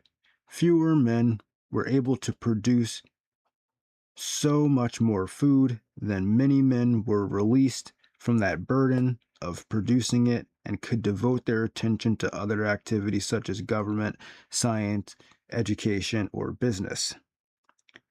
It had been said that in the 1700s, the agricultural labor of 20 persons was required in order to produce enough food for 21 persons, while in some areas by the 1900s, 3 people could produce enough food for 21 persons, thus releasing 17 persons for non-agricultural activities.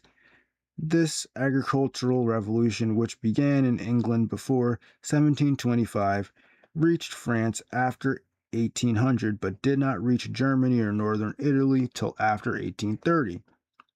As late as 1900, it had hardly spread at all into Spain, southern Italy, Sicily, the Balkans, or Eastern Europe generally. In Germany, about 1840, this agricultural revolution was given a new boost forward by the introduction of the use of chemical fertilizers, and received another boost in the United States after 1880 by the introduction of farm machinery, which reduced the need for human labor.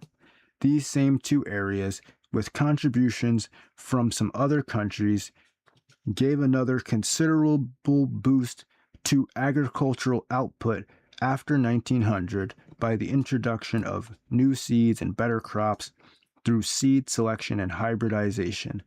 These great agricultural advances after 1725 made possible the advances in industrial production after 1775 by providing the food and thus the labor for growth of the factory system and the rise in industrial cities, improvements in sanitation and medical services after 1775.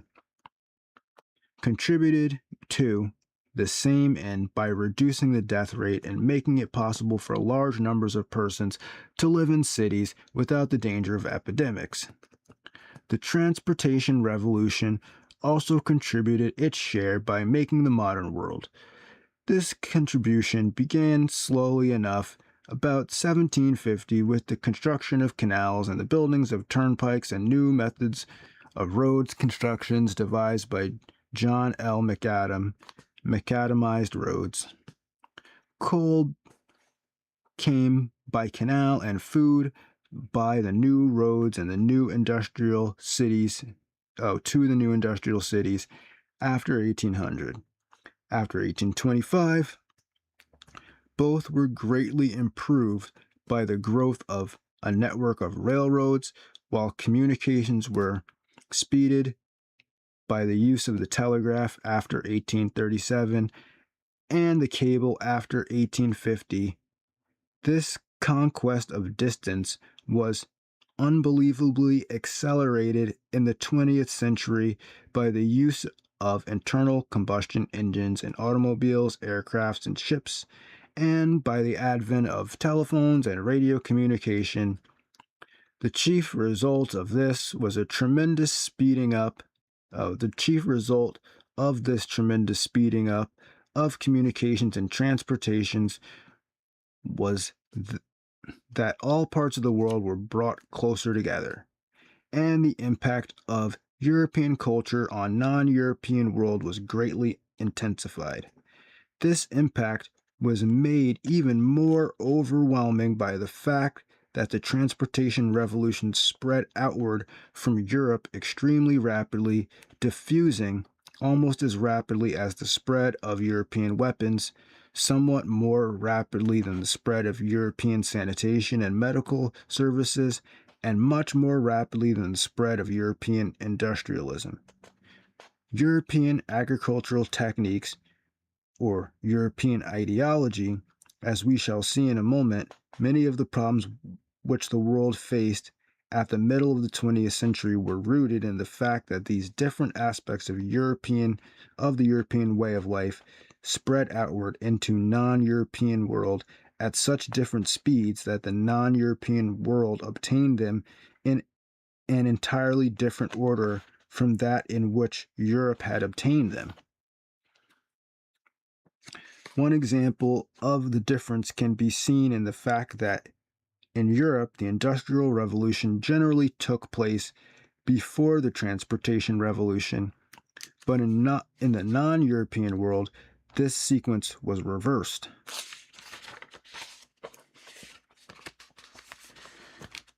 This means that Europe was able to produce its own iron, steel, and copper to build its own railroads and telegraph wires, but the non-European world could construct these things only by obtaining the necessary industrial materials from Europe and thus becoming the debtor of Europe.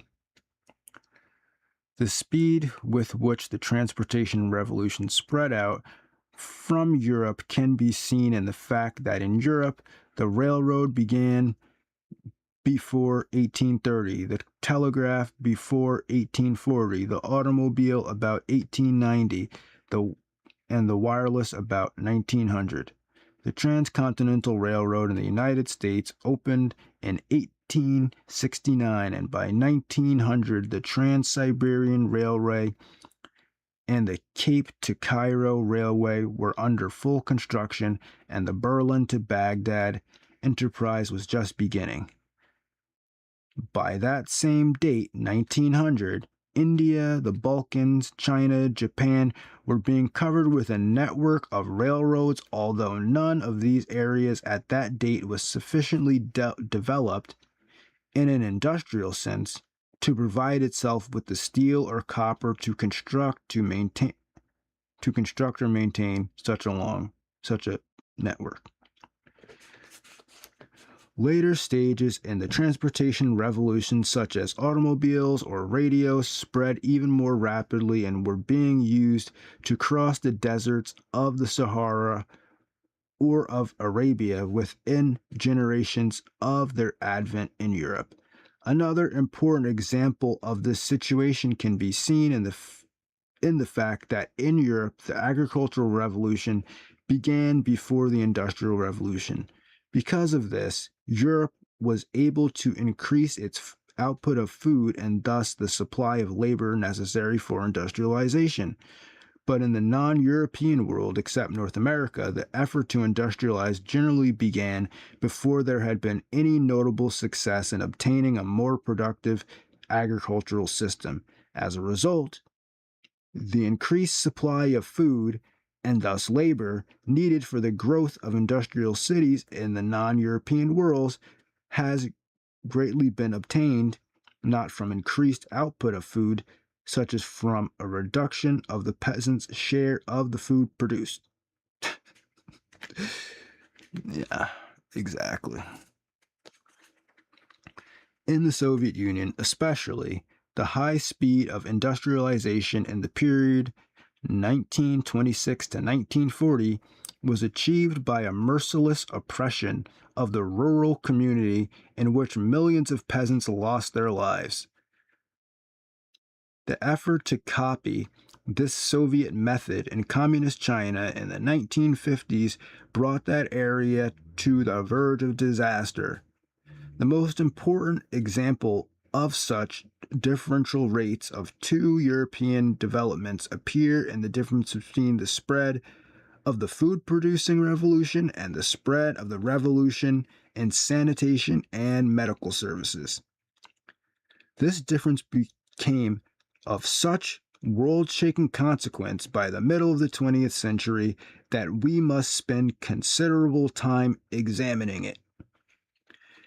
In Europe, the agricultural revolution, which served to increase the supply of food, began at least 50 years before the beginnings of the revolution in sanitation and medical services, which decreased the number of deaths and thus the number of the population. The two dates for these beginnings might be put roughly at 1725 to 1775.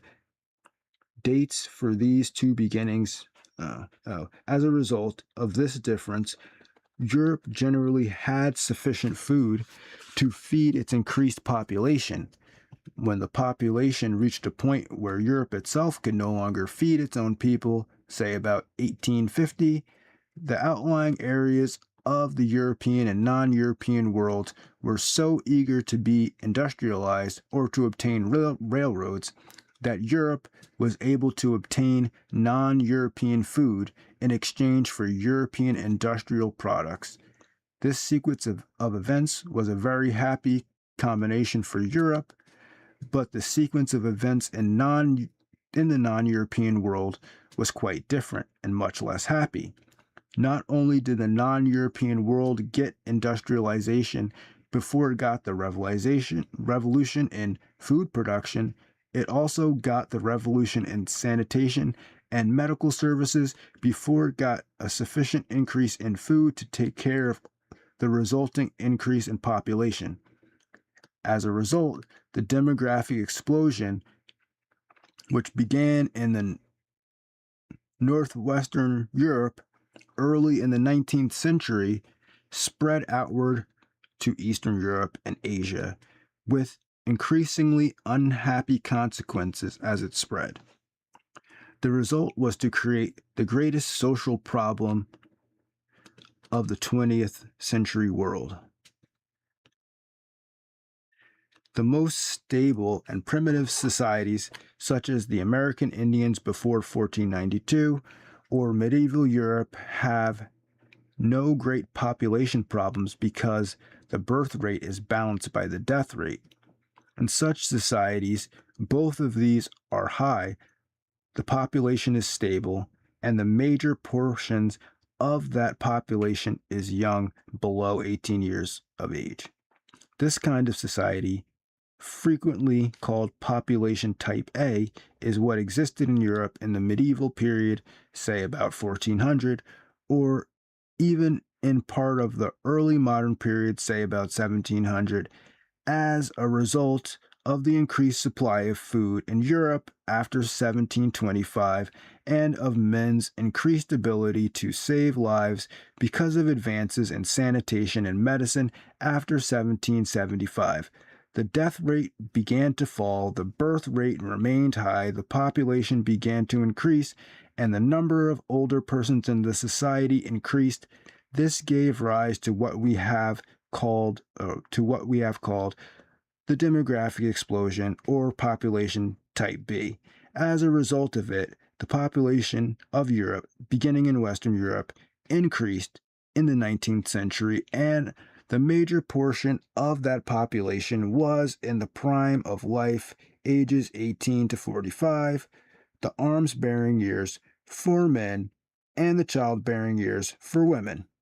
At this point, the demographic cycle of an expanding population goes into the third stage, population type C, in which the birth rate also begins to fall. The reason for this fall in the birth rate have never been explained in a satisfactory way, but as a consequence of it, there appears a new demographic condition marked by falling birth rate, a low death rate, and stabilizing an aging population whose major part is in the mature years from 30 to 60. As the population gets older because of the decrease in births and increase in expectation of life, a larger and larger part of the population has passed the years of bearing children or bearing arms. This causes the birth rate to decline even more rapidly. and eventually gives a population so old that the death rate begins to rise again because of the great increase of deaths from old age or from the casualties of inevitable senility. Accordingly, the society passes into a fourth stage of demographic cycle, population type D. This stage is marked by a declining birth rate, rising death rate, a decreasing population, and a population in which the major part is over 50 years of age. It must be confessed that the nature of the fourth stage of this demographic cycle is based on theoretical considerations rather than on empirical observations, because even Western Europe, where the cycle is most advanced, has not reached this fourth stage. However, it seems quite likely that it will pass into such a stage by the year 2000. And already the increasing number of older persons has given rise to new problems and to a new science called geriatrics, both in Western Europe and Eastern United States. As we have said, Europe has already experienced the first three stages of this demographic cycle as a result of the agricultural revolution after 1725, the sanitation medical revolution after 1775, as these two revolutions have diffused outward from Europe to more peripheral areas of the world. The life-saving revolution, passing the food production revolution in the process. These more remote areas have entered one by one upon the demographic cycle. This means that the demographic explosion, population type B, has moved outward from Eastern Europe to Central Europe to Eastern Europe and finally to Asia and Africa. By the middle of the 20th century, India was in the full grasp of the demographic explosion, with its population shooting upward at the rate of about 5 million a year, while Japan's population rose from 55 million in 1920 to 94 million in 1960. A fine example of the working of this process can be seen in Ceylon, where in 1920 the birth rate was 40 per thousand and the death rate was 32 per thousand, but in 1950 the birth rate was still at 40 and the death rate had fallen to 12. Before we examine the impact of this development on world history in the 20th century, let us look at two brief tables which will clarify this process.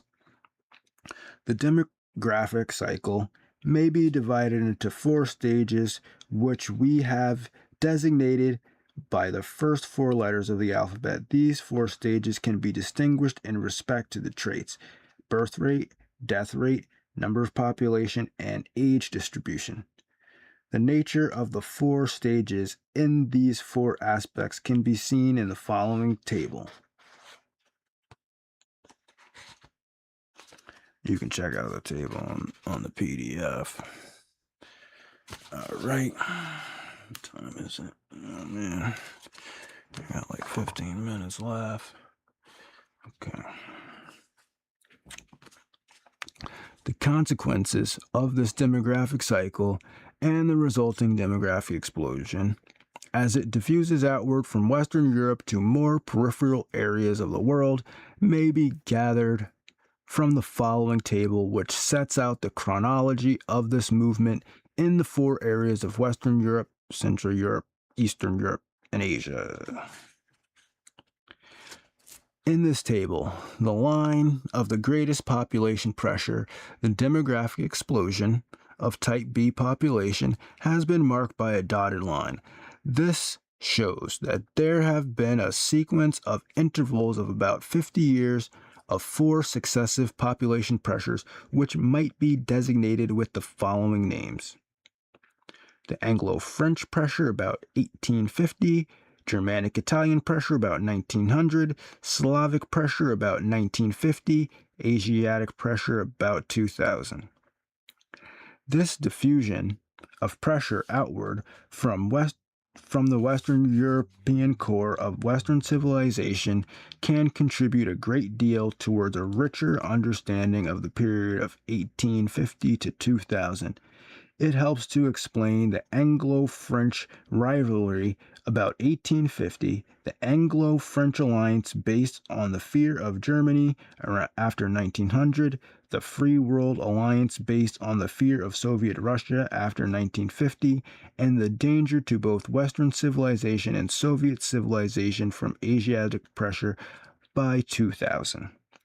These examples show how our understanding of these problems of the 20th century world can be illuminated by a study of the various developments of Western civilization and of all the varying rates by which they diffused outward to the more peripheral regions of the Western civilization and ultimately to the non-Western world.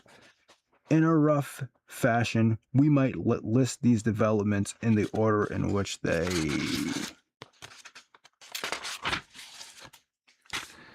appeared in Western Europe, as well as the order in which they appeared in the more remote non-Western world. You can look at the chart on the PDF.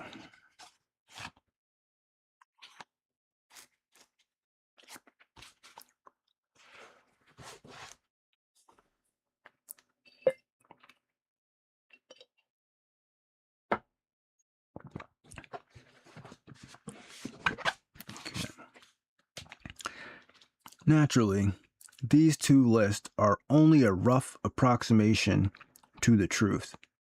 In the European list, it should be quite clear that each development is listed in the order of its first beginning, and that each of these traits has been a continuing process of development since.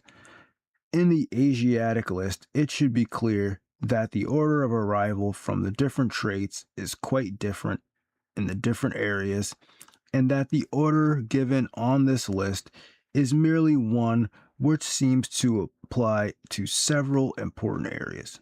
Naturally, the problems arising from the advent of these traits in Asiatic areas depend on the order in which the traits arrive, and thus are quite different in areas where this order of arrival is different.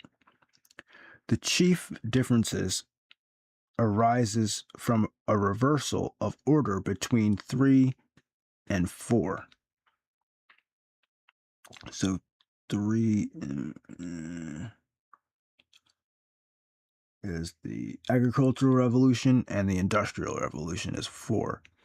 So basically, you get screwed when they bring the industrial revolution to your country because you don't have enough food to reproduce the people to work in the factories.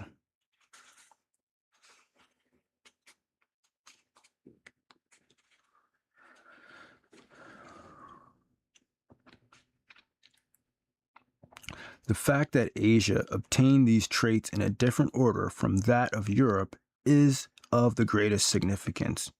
We shall devote much of the rest of the book to examining this subject. At this point, we might point out two aspects of it. In 1830, democracy was growing rapidly in Europe and America. At that time, the development of weapons had reached a point where governments could not get weapons which were much more effective than those which private individuals could get. Moreover, private individuals could obtain good weapons because they had a high enough standard of living to afford it. As a result of the Industrial Revolution, the Agricultural Revolution. And such weapons were cheap as a result of the Industrial Revolution. By 1930, and even more by 1950, The development of weapons had advanced to the point where governments could obtain more effective weapons, dive bombers, armored cars, flamethrowers, poisonous gases, and such, than private individuals. Moreover, in Asia, these better weapons arrived before the standard of living could be raised by the agricultural revolution, or cost of weapons reduced sufficiently by the industrial revolution. Moreover, the standard of living were held down in Asia because the sanitation, medical revolution, and the demographic explosion arrived before the agricultural revolution. As a result, the governments of Europe in 1830 hardly dared to oppress people. And the democracy was growing, but in the non-European world by 1930, and even more by 1950, governments did dare to and could oppress their people who could do little to prevent it. When we add to this picture the fact that the ideology of Western Europe had strong democratic elements derived from its Christian and scientific traditions, and while Asiatic countries had authoritarian traditions in political life, we could see that democracy had a hopeful future in Europe in 1830, but a very dubious future in Asia in 1950. From another point of view, we can see that in Europe, the sequence of agricultural, industrial, transportation revolutions made it possible for Europe to have rising standards of living and little rural oppression, since the agricultural revolution provided the food and thus the labor for industrialism and for transportation facilities. But in Asia, where the sequence of these three revolutions was different, generally transportation, industrial, agriculture, labor could be obtained from the sanitary medical revolution, but food for this labor could not be obtained. Food for this labor could be obtained only by oppressing the rural population and preventing any real improvements in standard of living. Because when they don't have enough food to get the people to work in the factories, to feed the people in the factories, they basically make the farmers work for free to feed the people in the factories. So that's why because they didn't have the agricultural revolution first, which it's kind of Star Trek-ish. It's like maybe you just shouldn't bother them and let them develop on their own, and then they won't have to worry about getting it in the wrong order.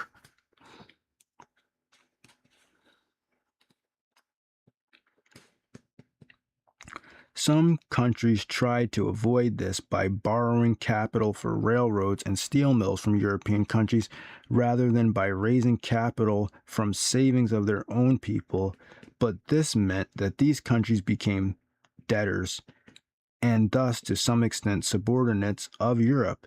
Asiatic nationalism usually came to resent this debtor role and to prefer the role of rural oppression of its own people by its own government. The most striking example of this preference for rural oppression over Wait, this is what's happening in the United States. The cities are like oppressing the rural parts so that they get more stuff, and the rural parts get less stuff. And then they act like you're failing because they're stealing your stuff. We took all your stuff. Why don't you have any stuff, man? You're failing. Look at the Midwest. Look at flyover country. They're all failing. You guys took all the stuff.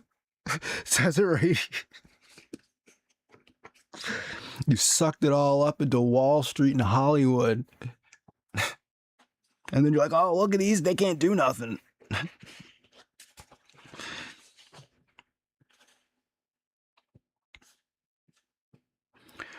Some countries try to avoid this by borrowing. One thing. Okay. Here. Asiatic nationalism usually came to. Okay. Okay. The most striking example of this preference for rural oppression over foreign indebtedness was made in the Soviet Union in 1928 with the opening of the 5-year plans. Somewhat similar but less drastic choices were made even earlier in Japan and much later in China. But we must never forget that these and other difficult choices had to be made by the Asiatics because they obtained the diffuse traits of Western civilization in an order different from that in which Europe obtained them. All right. We're going to take a break there on page 23. If you're following along, probably not since nobody's watching this. It's all good though. Alright, we'll get back to it. I gotta do stuff still. Still got other stuff to do. So that's gonna be it for now. Maybe back later, maybe back tomorrow. Who knows? It's always a surprise pop up. But I will talk to you later and peace.